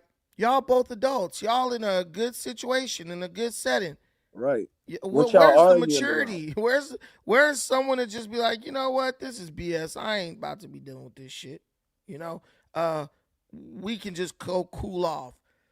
No conflict resolution skills, right? None. Like Hustle Smart used to say. We just arguing. A stupid, ignorant white dude and a stupid, ignorant black female arguing in Africa to where. And let me tell you, in Africa, the hotel staff ain't even giving a fuck to stop separate you. So if y'all was going at it that hard, they had to separate it was physical. It was physical. It was physical. And with women, it's like you're little as fuck, girl. With these black women, I'll be like, you cannot beat no man. Yeah, I have to tell. I don't know how many times I stress these conversations. Like, I don't. You live in a world. You got a false sense of security because of what you've been gassed up, what you've seen on TV, and you think the police gonna be there. Right. But in Tanzania, ain't no police coming. Yeah. It's like it takes seconds for somebody to do something to you. So you need to behave like a man can kill you. Men are violent creatures. We're violent organisms. It's encoded in us. I mean, we wouldn't have got here without that violence too. It serves a purpose. So you gotta be smart. Like that's not your thing. Like like if it was normal for for people to like just haul off and crack bitches like it used to be back in the day, bro. Like I guarantee you, it wouldn't be a lot of women being killed. Like like a lot of them would just tuck their tail whenever they feel you gonna get mad. You know what I'm saying? Or they feel you're gonna be bothered by something they do or say. But like 2-3 generations in with these females, they done got bold, bro. Like crazy. Yeah, man. Yeah, she was just in the wrong situation because wasn't nobody coming. Ain't nobody coming in Africa to save you from nothing. Period. So you could say whatever you want to, but you on your own. They separated y'all. That's all they gonna do. And from that point on, you gotta go for what you know, dude. But you got any final thoughts on this? We gonna wrap this joint up. Nah, I ain't got no final thoughts, man. Hey, for all the black women out here, let this be an example and the many other cases from the past. To not only, I ain't gonna say not go with white dudes, because like most black women get killed by black men. Right, Like right. statistically, Facts. like that's how it naturally supposed to be. But any man is violent. Any man is capable of violence. Even if you think you can beat him, you probably can beat him in chess, or you probably can beat him in judo or jujitsu or something like that. But like at the end of the day, he's still a man. He got a drive that you don't have, like excess testosterone. Yeah. You know, like power in him. So hey, it used to be this gay dude who used to hang around my sister when I was growing up, man. And my sister used to go around town trying to fight everybody, right? She used to fight everybody. He used to be a part of the fights. I didn't understand why the girls would try to fight this dude, even though he was gay and he was like almost cross-dressed. His name was Timothy. Yellow dude, yellow skin. They chicks out there getting cooked by this Man, dude. he's spanking him out there. I'm like, why do y'all keep trying to fight this dude? And then when one time he had to fight a dude, boy, he you know how that go, man. He folded. Like I don't know so, what it is. hey, yeah. Badass kids in Oregon. You said what? Nah, he asked did I talk about the badass kids in Oregon? Never been to Oregon, man. But let me see. Yeah. But hey, women, be safe. Protect yourself. And be smart. That's all I gotta say. Hey, thank you so much. Thank you so. Oh. The bad kids in Oregon. How long ago was that? Thank you, Costa. How long ago was the kids out there in Oregon? You doing content with Flacco? I don't know. Did Flacco say I was doing content with him? I don't know, man. I don't know. If he hit me up, I'll do content with him. Flacco's my boy. I don't know, but we can look it up and cover it real quick. Let me see. Hey, Sucker Season, you got to tell me what badass kids or send me a link to it and I'll cover it. But shoot, I'm let me see.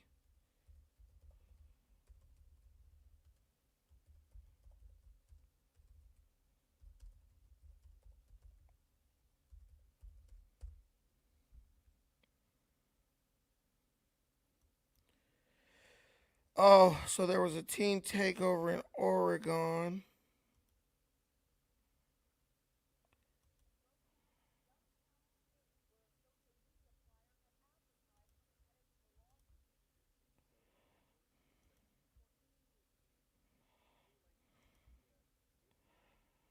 Wait a minute, I see a little something.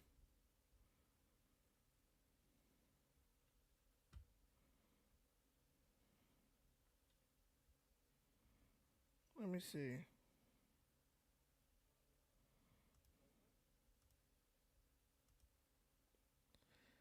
So it's looking like there were teen takeovers all over the country at this point. But I do see something happening in Oregon. G Money said I'm walking out. This is the one I think. This is from a couple days ago. So there's teen takeovers that are now happening all over the country. And it's really TSM, what up, bro? Can you hear me? Hey, what's up, bro? How Hey, you yeah, doing? what's up? What's up? Yeah, you have to go back to that lady who got killed in Tanzania or somewhere. Go I'm not ahead. Give me your surprised. thoughts on it. It's just crazy, but actually now a lot of black women, bro, running behind white men, man, especially in Los Angeles. Like actually now, we used to say like black men try to date white women more often, but I'm telling you, a lot of black women actually right now just like running behind the black man because they can afford a job, they can pay their rent. And I'm telling you, like she she got killed over there by that dude. And I don't want to say she deserved it, but she's a part of it, bro. Because like this fake relationship, like she been on an airplane, all that is bullshit. Private jet, party. Come on, bro. Nobody can sustain this lifestyle. Nobody. Right. Man, let me tell you, I have a friend. What it is these other races of dudes, they now understand exactly how to get in black women's underwear very easily. And they know that you don't even have to have money. All you have to do is just pretend to have money. And black women will open their legs for you like a slot machine, right? And so I have a friend. She basically just got catfished by a dude who's like a delivery food driver because he made her think that he was rich and he wasn't. She It's let bro crazy. crack her in the back seat of his car. And then when she was like, "Oh, can we go to your house and like spend the night?" He was like, "Oh nah, I'm actually married. You can't come to my house." Da da da. And she felt heartbroken over that. But when you Yeah. lead with money, and when black women are on the internet every day telling people, "Oh, I just want a man with money. I just want a man with money," that's not gonna bring men with money to you. That's gonna bring men who are pretending to have money to you. That's what that does. So you're gonna Exactly. you're gonna be the victim of a bunch of con artists. Exactly. Let me But say something. Let me say something to you. You know me. I'm born and raised in Europe, in Europe, right? All my friends, European friends that I know, from France, from UK, they what? They get their green card by black women in the United States. Do you believe that?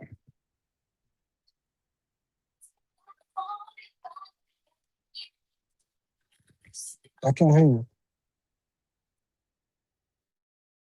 I can hear you. sorry, I was on a phone call. Somebody I called me. said, But I said, you know what I'm saying? I said, I'm born overseas, right? I'm born in UK, between UK and France, right? right. All my friends who those receive the green card, Uh-huh. they're white in America, they get it by black woman. So what I'm Right. trying to say, when black woman will be nice with the white man and be hard with the black man. I'm telling you that. It's just so sad, man. Yeah, she'll Like, definitely behave herself. yeah, you can be a black electrician, she will laugh at you. A white man electrician, she's okay with it. Shit, a white dude who's a manager at a fast food place, she's fucking with him. Yeah, and it's She'll so deal with sad. him. And they bring this agenda. I think it's like I don't know. It's a new agenda just coming up that the black woman she believes she deserves everything. Thank you. She Oh deserves yeah. everything, you know. And like I don't know, bro. It's just so sad. It's just so sad. It's White so women, sad. white guys just know that just lead with the bullshit, and a lot of black women gonna fall for it. They know that by now. They figured them out basically, and black women haven't realized that they've been figured out. So they're still walking around like, oh yeah, everybody is like wants me, and then they just getting got because Yeah, they're the thing you should look at is the fact that they're the least married. That yeah, tells you everything. Y'all yeah, giving out the booty, but y'all giving up the booty, but y'all it yeah. ain't leading to marriage. And That that's should why tell you everything you need to know. they get passed over by Mexican ladies here in Los Angeles. I'm telling you. No, yeah. You can you Mexican lady, can if you get with a Mexican lady in Los Angeles, there's a higher likelihood that she's trying to build a life with you. yeah. versus a black woman who's more likely, if you know, coming off like she just wants. Black women make it clear that they just want you for your money, though. Yeah, it's so That's the thing sad. that kills me. They're like, if you ain't, and let me tell you this. Let me tell you this. With black women, at least in California, you're better off just paying them for sex than actually engaging with them and trying to impress them. They'll let you know. You'll be like, hey, you want to go back to the house or what? They'll be like, oh, it ain't free. They'll tell you that they selling it. They will tell you. You could listen. In California, you can wine and dine a black woman 5 days in a row. She'll let you buy her food, take her to the movies, take her here, take her there. The minute you bring up sex or intimacy, she's gonna tell you have to pay her for it. But she gonna crack them legs open for that white dude because she's gonna give him the benefit of the doubt. It's so sad. It's so And it's sad. pathetic. And you know, and the girl she got killed, she was a promoter of that. She used to promote that shit. She used to promote, yeah, I'm a black white guy. You got a company, or you can take me over there to Zanzibar, to all this kind of country. But that's not life. The life is what? The life is you got family. You have to work. You have to work hard for that money. Well, she's She not dead get now. killed. Yeah, she got there. She not get killed because the guy was tired of that shit. I'm I mean, telling you. a lot of dudes when they paying for everything like that, they don't want no back talk. Like a lot of them dudes is like, how you gonna argue with me? You're nothing. You have nothing. I'm doing everything for you, and now you're gonna disrespect me, man. A lot of these dudes are sick. Like, oh, you know what movie? I don't know if you guys have ever saw the movie Action Jackson. You're a tether, so you probably never saw that. But I'm just fucking. I'm joking with the tether thing. I'm really joking. That was just funny. But anyway, have you ever saw the movie Action Jackson? TSM? No, never. Oh God. Okay, well, it's this movie about this black guy. He's a cop. The guy who played No, never. I never Apollo saw. Creed in Rocky. So go watch it. You'll enjoy it. But in that movie, there's like this white guy, and he's like a creep. He's like a sadistic guy who's like a multimillionaire.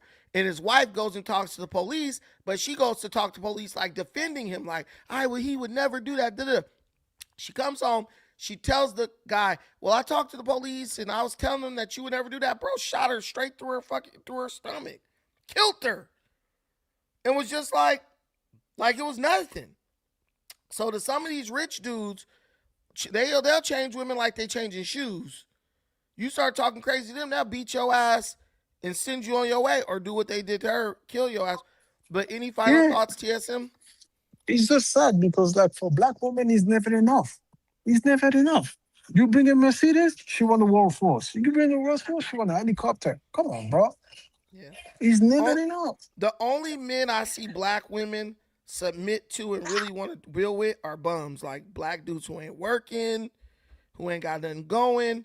But I think that is also comes from a place of control. Black women want to. The only way I feel like a lot of black women want a black man is if they feel like they have 100% control over them. If they can't control them, they don't want them. You know. Because most of those guys they hook them with the drugs, free weed, free smoke. That's it, bro. Yeah, he could That's supply it. some type That's of his dope. order. That's his order about. It's ridiculous. And like trying to understand. All the time I've been out here, I'm saying I see the black community just go down and down and down. It's kind of some bullshit, bro. And they Yeah, complain, yeah. the Mexican going better. Yeah, but they're doing better because they have common sense. It's like, look at the decisions you're making. And then the black people with common sense, they're ridiculed. They're shamed. Like look at FBA. They'll go after you. Oh, you a tethered to Africans. I'm like, you could learn a lot from Africans. Because Africans Yeah, know how to stick together. But exactly. what it is jealousy and anger.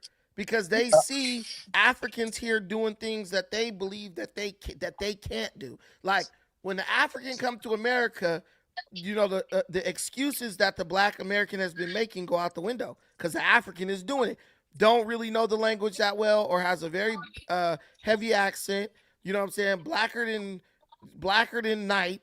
You know what I'm saying? All the things black people say, a name that's hard to pronounce, all the things black people say are holding them back in America. Bro, African come in and just go right yeah. past it like it's nothing. And Africans take away our ability to make excuses, right? And Yeah, blame racism for everything. So that's why we don't. the like I saw some black woman laughing at the electrician, bro. They're laughing at the electrician who make 100K a year. They're laughing at him. Yeah, and the electricians are the ones buying homes and everything in California. He's fucking crazy, bro. And He's fucking crazy. And she's literally living probably at her mom's house or in some projects on Section 8. But this is what happens when you got the welfare system, because the welfare system helps them survive while they go shop for their millionaire, right? Take all that away, you'll see the number of black marriages skyrocket. Take away welfare, take away Section 8, take away HUD, housing, and all that, you will see black marriages skyrocket. Because these women go ahead. Yeah, even I used to work at different malls, doing security. At some, like, Victoria's Secret, like a woman business. I never saw a black woman have this kind of job. I never saw a black woman have a job, a regular job. Very rare. In California. Very Come on, rare. bro. How they make money? How you get to survive? Oh, they sell pussy. That's how they survive. It's so sad. It's so disgusting because prostitution. It's so sad, man. It's so sad. And a lot of black women in California just engage in soft prostitution. They'll either be on Section 8, because they can get a Section 8 house where they pay no rent, $13 a month, $12 a month. They'll get a voucher that keeps their lights on where they barely pay anything. And they need income that the government can't track. So what will they do? They'll do hair, they'll do lashes, or they'll sell ass, because those are sources of income that the government can't track. And I mean, bro, you can go on TikTok. Just type in 304. They are publicly letting you know that they are in prostitute culture. They are publicly saying it. They have no shame in it. Before it was kind of taboo. They have no shame, bro. Thousands and thousands of black women. Go type in 304. You will see hundreds of pages, comments filled with black women talking about how they are prostitutes. It's so sad. Yes, it's so sad. Shit. I mean, that's why the community just is keep behind, the price low bro. for me. No, I'm just kidding. Yeah, this is why the community is behind, bro. Because for real. And now actually right now they got this thing like they fucking colorist themselves. Like a lot of black women used to say, white black men don't want to date us because they don't like dark skin women. It's not true. You are the one who actually run behind the white men under the table. Hey, every accusation is a confession. So it's crazy. Yeah, but that's been the case, bro. Like, you're seeing it like, oh wow, man, this has been the case in our community. And that's why people like me, I talk about it and I talk about it honestly, but I get criticized. That's why, bro, FBA is such a popular movement, because it lets black people, it allows black people to operate based on lies, right? Exactly. It's like a way of escape from who you are. Right, it's like a fat person going to a no fat shaming retreat. No one here is gonna call you fat. No one's gonna shame you. No one's gonna and guess what? They'll go every year. Like it's like fat women when they go to the strip club. They feel beautiful when that stripper's all up on them and gyrating on them. Makes them feel attractive and desired. They know it's not gonna be reflected in the real world, but they just want that moment of escape. But thank you for calling in, my brother. I appreciate you. Thank you. All right, thank y'all. Guys, please don't forget that we have a super chat challenge here. 10 super chats of any amount before the show is over. We are going to cover these teen takeovers. Apparently, these teens, it used to be kind of isolated to like major urban cities run by Democrats. But now this stuff, and it still is in those type of cities, but now this is going nationwide. And it begs the question, why do we continue to allow our children, because even though they're teens, they're still children, why does this country allow its children to terrorize the populations of major cities across the country? Like, when I look at something, I look at the risk and I look at the benefit. The risk greatly outweighs the benefit with these teen takeovers because there is no benefit. Why does our country refuse to enforce the law when it comes to teenagers? What leverage do they hold over the law enforcement apparatus of this nation? I'm national correspondent Kayla Gaskins in Washington. Violent mobs of teens are swarming streets and cities across America, wreaking havoc and causing concern. Video of the chaos spreading rapidly across social media. In Chicago's Hyde Park, large groups of teens swarmed the streets, climbing on cars, setting off alarms. Similar scenes of unrest unfolding in Detroit. And in Washington, D.C., a rowdy crowd taking over a neighborhood on Saturday. The incident led to 8 arrests, all between 12 and 17 years old. 5 are accused of assaulting an officer. I ain't got no real guidance for real. Stay in school, y'all, and trust the process. These large flash mob style gatherings are being dubbed teen takeovers, organized online through apps like TikTok and Snapchat, often with little warning. I feel like we doing good to be young, and the police just be harassing us because they see we young black males trying to do what we want to do outside. Law enforcement and city leaders are now scrambling to respond, but there's growing debate over how to handle it. In Chicago, Mayor Brandon Johnson is urging parents to step in. Please do not allow your child to attend any of these trends this weekend. They're unsafe and they can turn deadly. Some leaders in the mostly Democrat-run cities question whether arresting young people is the right approach. Ultimately, are we using the resources in the best way? In Washington, D.C., curfews are already in place in some areas, restricting when teens can gather. Current Mayor Muriel Bowser strongly favors the policy, but candidates looking to replace her Do you support extending youth curfew zones? have struggled to say whether they would keep it. Janine Pirro, the U.S. Attorney for Washington, D.C., argues cities like Washington created the problem through soft-on-crime laws and policies. The D.C. Council that is responsible for the teen crime based upon the inept laws that they have passed. The problem is that they don't believe that these young people need to be treated as criminals. They are committing adult crimes. I'm Kayla Gaskins reporting. Yeah, because what they're doing. So why is this happening? That's the question you're gonna ask. What they're doing, you have to understand, is they're playing the long game. They know that these teens will eventually become voters. They know that one thing that will motivate people to go to a booth is their ability to get away with shit and not be held accountable. And even if these people don't become voters, they'll become messengers for the Democrat Party.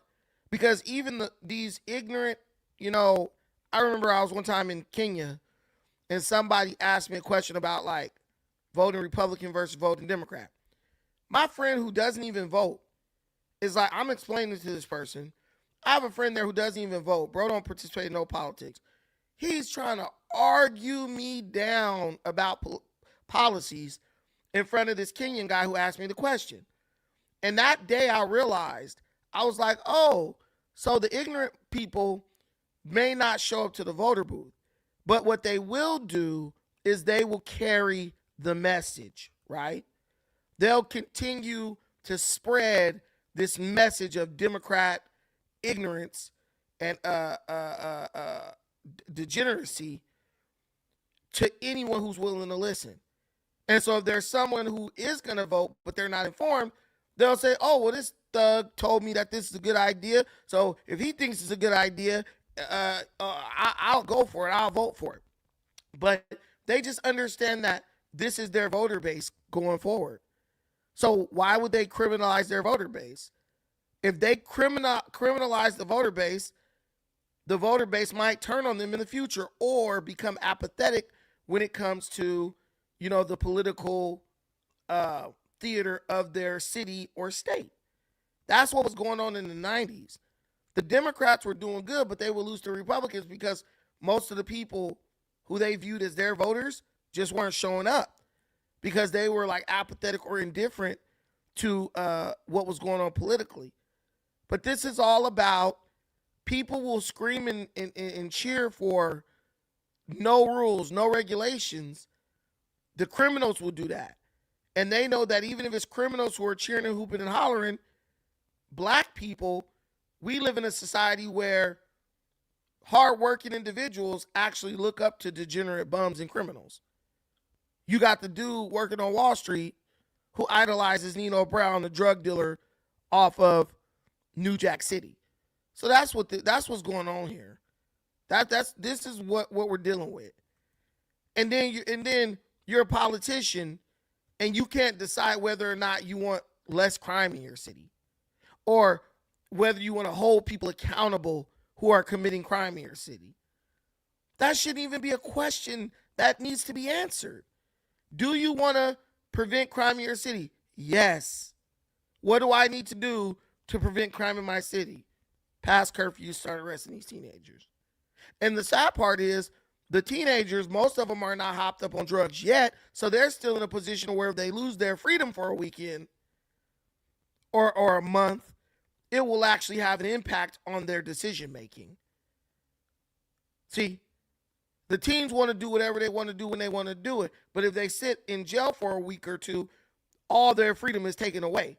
And so when they're about to go out there and do the teen takeover and terrorize, they'll have to ask themselves, do I want to lose my freedom just to be able to go run in the street and act crazy during a teen takeover?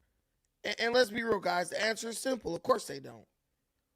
If they're in jail, they're not free to go do teen takeovers, right? And so that's what's called a deterrent. Something that deters them from doing something that they otherwise might be willing to do. But we don't believe in that. We've just totally stripped away. And then, you got Brandon Johnson, the mayor of Chicago. He's like, oh, don't let your kids participate in these takeovers. Bro, why do you think the parents have power over this?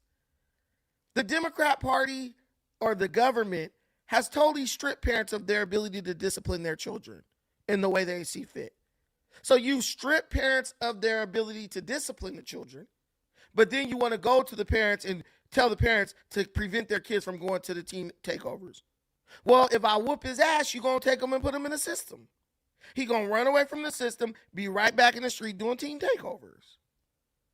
So it's a damned if you do, damned if you don't type of situation.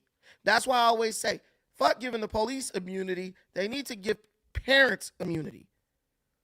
They need to give parents the ability to whoop their kids' ass without risk of a legal reprisal.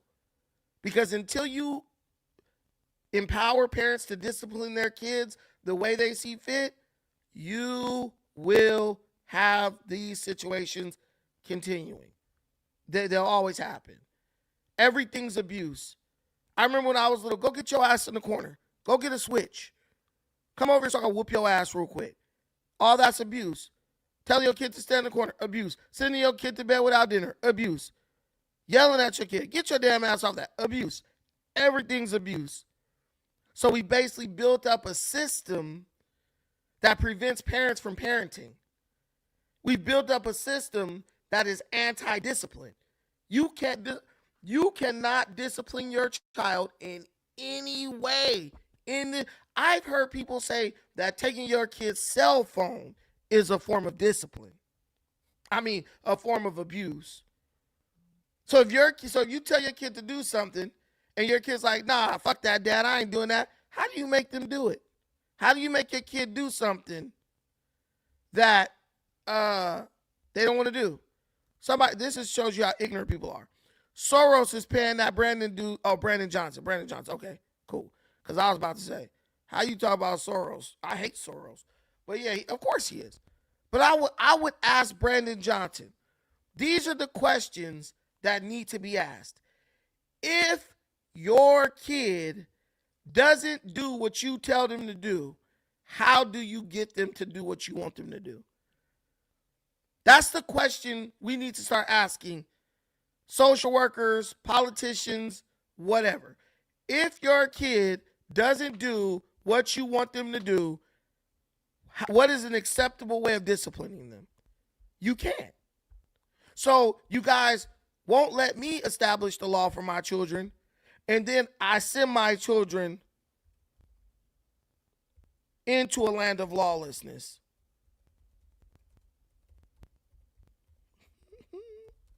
Hold on.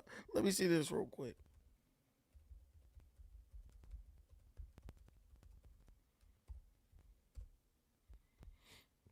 Okay, so I typed this in. Acceptable ways of disciplining children in the U.S. Y'all get y'all notepads out.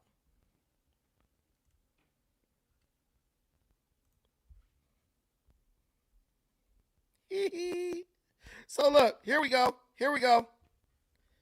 These acceptable and effective discipline in the U.S. focuses on positive reinforcement, setting clear boundaries and logical consequences rather than physical punishment. So physical is anything. Send them to their room, ground them, whoop them, send them to bed without dinner. That's out. Key methods includes praising good behavior. Okay. Using timeout for calming down. You gonna put a 15-year-old kid on timeout. What if he say, fuck you, mom and dad, I ain't staying in my room? Then what? So that doesn't work. Taking away privileges. Okay, fuck these privileges. I'm gonna go outside anyway. What you gonna do? Lock me out? That's abuse. And rewarding positive actions to teach self-control and responsibility. Reading that, basically, you have no power. Positive reinforcement, praising good behavior immediately rather than only punishing misbehavior. Well, you can't punish misbehavior. So all you're doing is praising.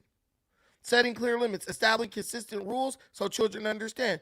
Children, if you establish a rule, the point of a rule being established is that if the rule is broken, they can enforce the rule. Natural logical consequences, allowing children to experience the direct result of their action. But there are no results. Look, if a child breaks a toy, they no longer have that toy to play with. Then that's abuse. My mommy won't buy me any toys. Oh, you're a horrible mother or father. Timeouts don't work. Stop with that stupid shit. Redirecting and distracting. See, do you guys understand? So temporarily take away your favorite activities, toys, or screen time. Listen, bro. Listen. Every form of discipline in the United States is geared towards toddlers. But what happens when the kid is like 13, 14, 15, 16, 17? You ain't putting no 15-year-old kid on no fucking timeout.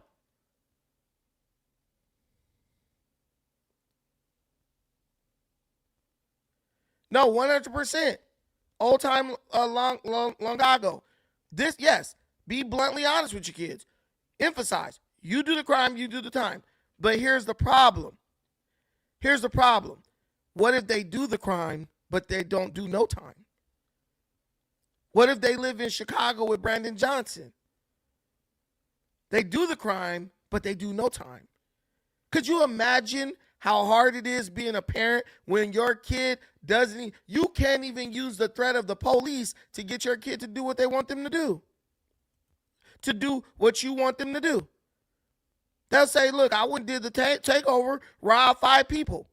Police caught me, let me out 15 minutes later. How do you tell your kid it's not right to rob? How do you tell your kid it's not right to steal? When the law say, well, unless they steal $1,000, we're not criminalizing it. You got to struggle between the state or the government and the parent. Two conflicting messages. Let's be real. We got two conflicting messages. They want your kids to be fucked up. They want your kids to be fucked up. No one in here could tell me how you discipline your kid, 15 years old, if they say, fuck you, I ain't listening to you. No one can tell you. No one, absolutely no one can tell you what you can do. Here's the reality. Only way your kid listening to you is if they're a good kid. Maybe when they're young. I mean, my daughter, she's a good kid, but she didn't got her ass whooped before when she was young. Because I'll be damned, right? But mostly by her mom, but I didn't have to whoop her ass. My daughter didn't probably got her ass whooped enough times to count on one hand. Maybe 4 times, I think. 1 time by me, 3 or 4 times by her mom. Right? But technically, that's abuse. So technically, my kid should have been removed from me.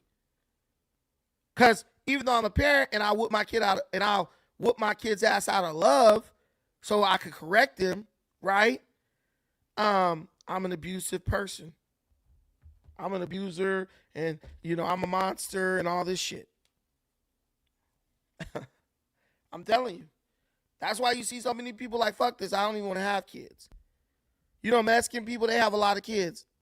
A lot of kids be just running wild. Hopefully, you'll have one kid that's so fucked up, it'll scare the other kids from being fucked up. That's like your best bet.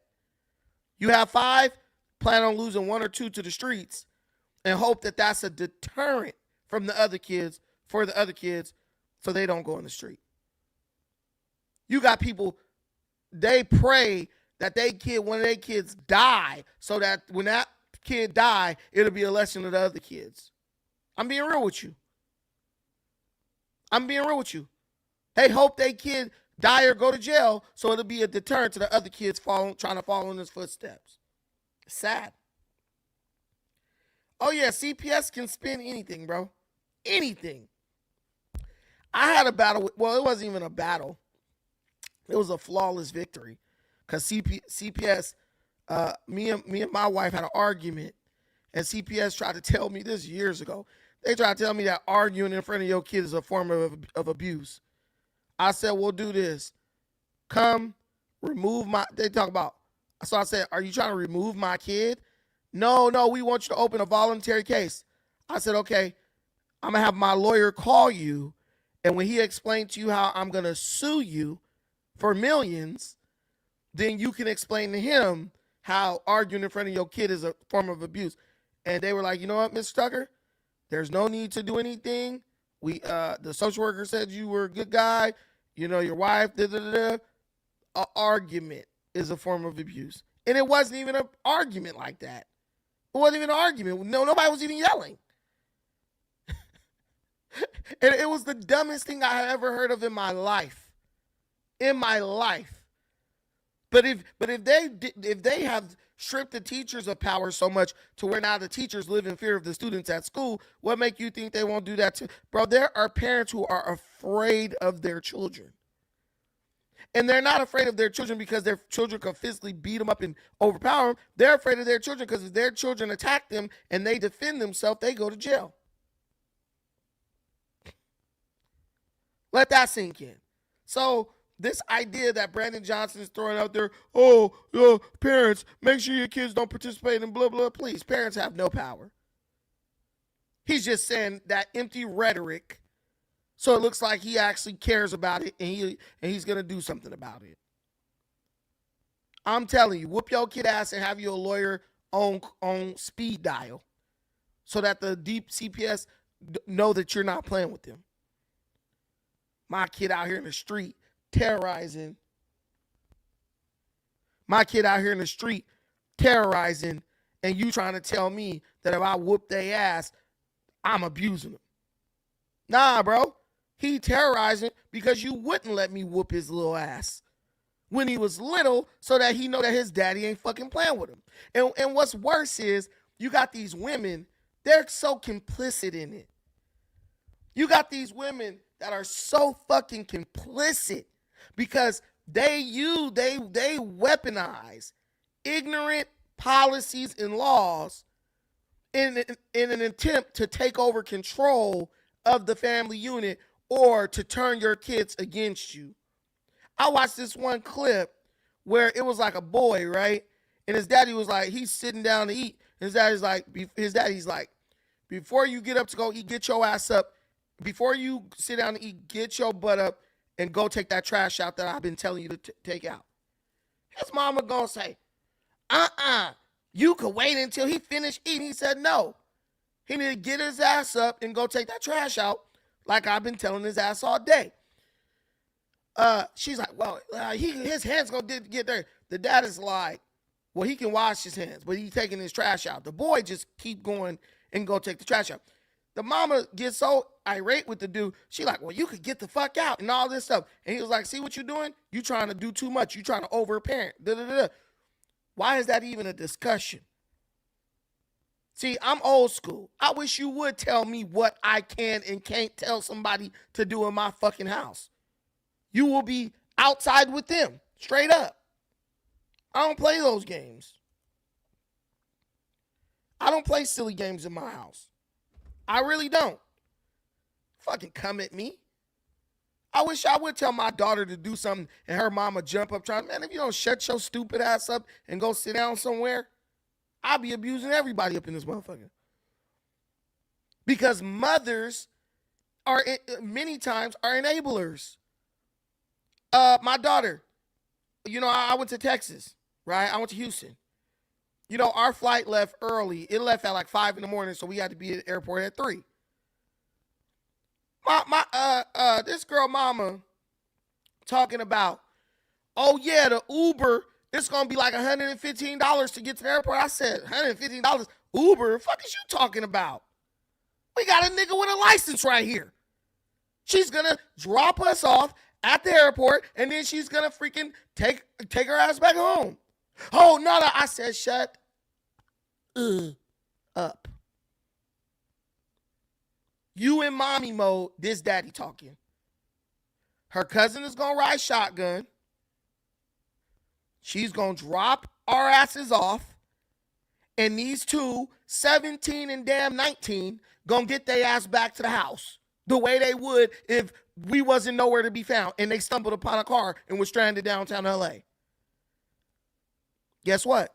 Dropped us off, made it back home, no problemo. But if you leave it up to mama, your kid will never be shit. That's why I could see why a lot of these young men who are raised by women, they just end up not being shit. Because mama always trying to coddle and enable. Daddy is the one who pushing their ass out the nest. Like, nah, you're going to have to know how to do this shit when I'm not around. Mama act like she always going to be there. I shut that whole shit down. Shut your ass up. I've said it, it's going to happen. Well, let you sit your ass down somewhere and shut up while you at it. Oh, I'm going to take them on a dry run. To hell you are. After I done filled up the gas tank in both of these cars with these gas prices, hell no. We don't need no dry run. We will be in the car with them to the airport, and all we got to do is say, look, GPS or go around this loop, boom, 405, that'll take you back home. Get off. Easy peasy, lemon squeezy. See, but that's why you need a man in the house. You understand? That's why you need a man in the house. Yeah. She want to spend $240 because the trip back would have been more than that going to LAX. But women don't think like that. They want to live high on the hog and rich and extravagant, but want to waste money on every little stupid thing. That's why, like when you hear women, oh, I could do it by myself. They're not happy. These nurses and shit, who's happy working 80 hours a freaking week? But they'll do it. They only will do it to spite you. How many women do you know that once they lead a man, then they want to go back to school and get a bachelor's and do all this and a master's and all that? Like, why wasn't you doing that when you was with the dude so you could make y'all life better too? Both of y'all life better. When they with the man, I don't want to work. They lead a man, they ready to work 85, 90 hours. Oh, man, I got friends who nurses, right? They be, man, I know a girl who was a nurse. She from Pittsburgh. She left her husband talking about he was abusive and controlling, right? Because he wouldn't let her spend up all their damn money on bullshit, right? She comes to California. She's like 40-something, in her late 40s. She's screwing YNs. She get one YN. She letting this fool drop her off at work. She working 16-hour shifts. She letting this one YN that she's screwing drop her off at work. She working at Kaiser, mind you. She's letting this YN drop her off at work. And he's taking her car for 16 hours while she at work, right? One day, her and the YN get in an argument. She still let the dude drop her off at work, take her car. She get off work. He don't come pick her up. Bro, this lady spent 2 weeks trying to find this dude with her car, right? The friend who's telling me this story, she's like, well, why don't you just call the car and report it stolen? She said, girl, you know these young dudes, if I call him and report the car stolen, he'll probably come up to the job tripping and get me fired and make me lose my license. So my homegirl was like, so what you gonna do? He want me to switch the car up in his name. I'm going to just let him keep that car, and I'm going to get me another car. She gave that fool that car and got her another car. And I promise you, I would bet my life on it, she's probably still screwing this dude. These women be out of line, bro. These women be so good. And if you think it's just the black women, I know a white woman. I ain't gonna say no names. She, a friend of mine, he found him a white woman. He's white as well. He done found him a white. He's just an old loser. He like in his 60s, bro. Never had a career, nothing like that. Just, you know, I'm not gonna tell you what he does, but it ain't illegal. But it's just some bum type shit. He was driving Uber at 60, no job, no nothing, living in a bullshit apartment where the rent was cheap because it was a friend's apartment. He finds this white woman in Orange County, gets with her. This is his quote-unquote girlfriend. He ends up getting kicked out of the condo he was living in. That was his friend's parents' condo because his friend was coming back from out of state and was going to move into there. This white lady bought this dude a condo and then went and bought them both matching cars. Like, new car, bought bro a condo. I'm like, bro, does she even got a key? He was like, hell no. Now, he's a 6-year-old white dude. Then found him a sugar mama. What I'm telling y'all, I'm saying that to say this. These women, they're going to get manipulated by somebody. They're going to be cashing out and throwing everything they got at somebody. It might as well be you. You're just a sucker believing the shit that's coming out of their mouth. While other dudes is not going off of that. They're going off of actions in knowledge, right? And they're getting everything. When you get a woman, you lock her ass in and program her to build with you. And that's the only thing you should accept. And if she gives you resistance, get rid of her ass. Because trust me, she is ready and willing to give her all, every ounce of her being to someone else in pursuit of whatever they believe is the necessary goal to reach.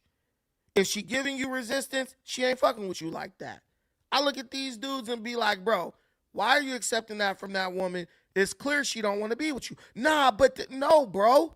No, bro. That same girl you over here arguing with, about to be on her, will drop to her knees like James Brown for another dude and do whatever he tell her to do without no questions asked. But she's challenging you, arguing you down. And if there's women in here, they'll tell you that's the truth. That's the thing about it. They will tell you that's the truth. I got a family member who was homeless for 3 years, right? This was years back. She was homeless for 3 years. My grandma talking about, oh, she can't find a place, all this shit. I looked at this heifer, bullshit. She's lazy. So she had a deadbeat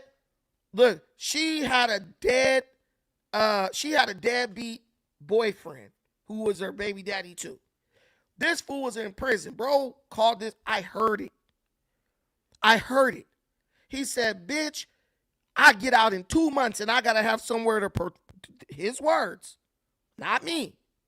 He said, bitch, I get out in 2 months and I need somewhere to parole to. And I can't parole back to my mama's house because my brother there and he's on parole. I'll tell you, this girl had an apartment within 30 days. 3 years of couch surfing. 3 years of my granny and these other women in my family making excuses for her. When that nigga called her the B word and told her she better have somewhere for him to parole to when he get out of jail, she locked in. 30 days, had an apartment. When he got out, her ass was working, paying that rent every month while he sat at home drinking beer and shit. They gonna lock in for somebody, bro. If they not willing to lock in for you, then you ain't that somebody. And there is someone out there that's willing to lock in for you, and you need to go find them. Straight up. But if you sitting up being silly, trying to like rationalize disrespect and laziness and all that, bro, you goofy. You goofy. Don't no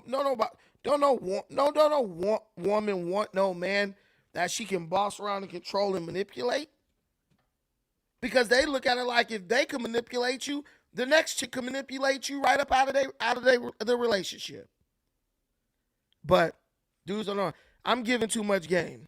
I'm giving too much game. Let me stop. I'm teaching y'all way too much. You know what I'm saying? Y'all want to be suckers? Mo for me. Mo for me. All right, guys, we're going to call it a night. Thank you guys for watching this. I appreciate every single thing you do for me in this channel. Hold on.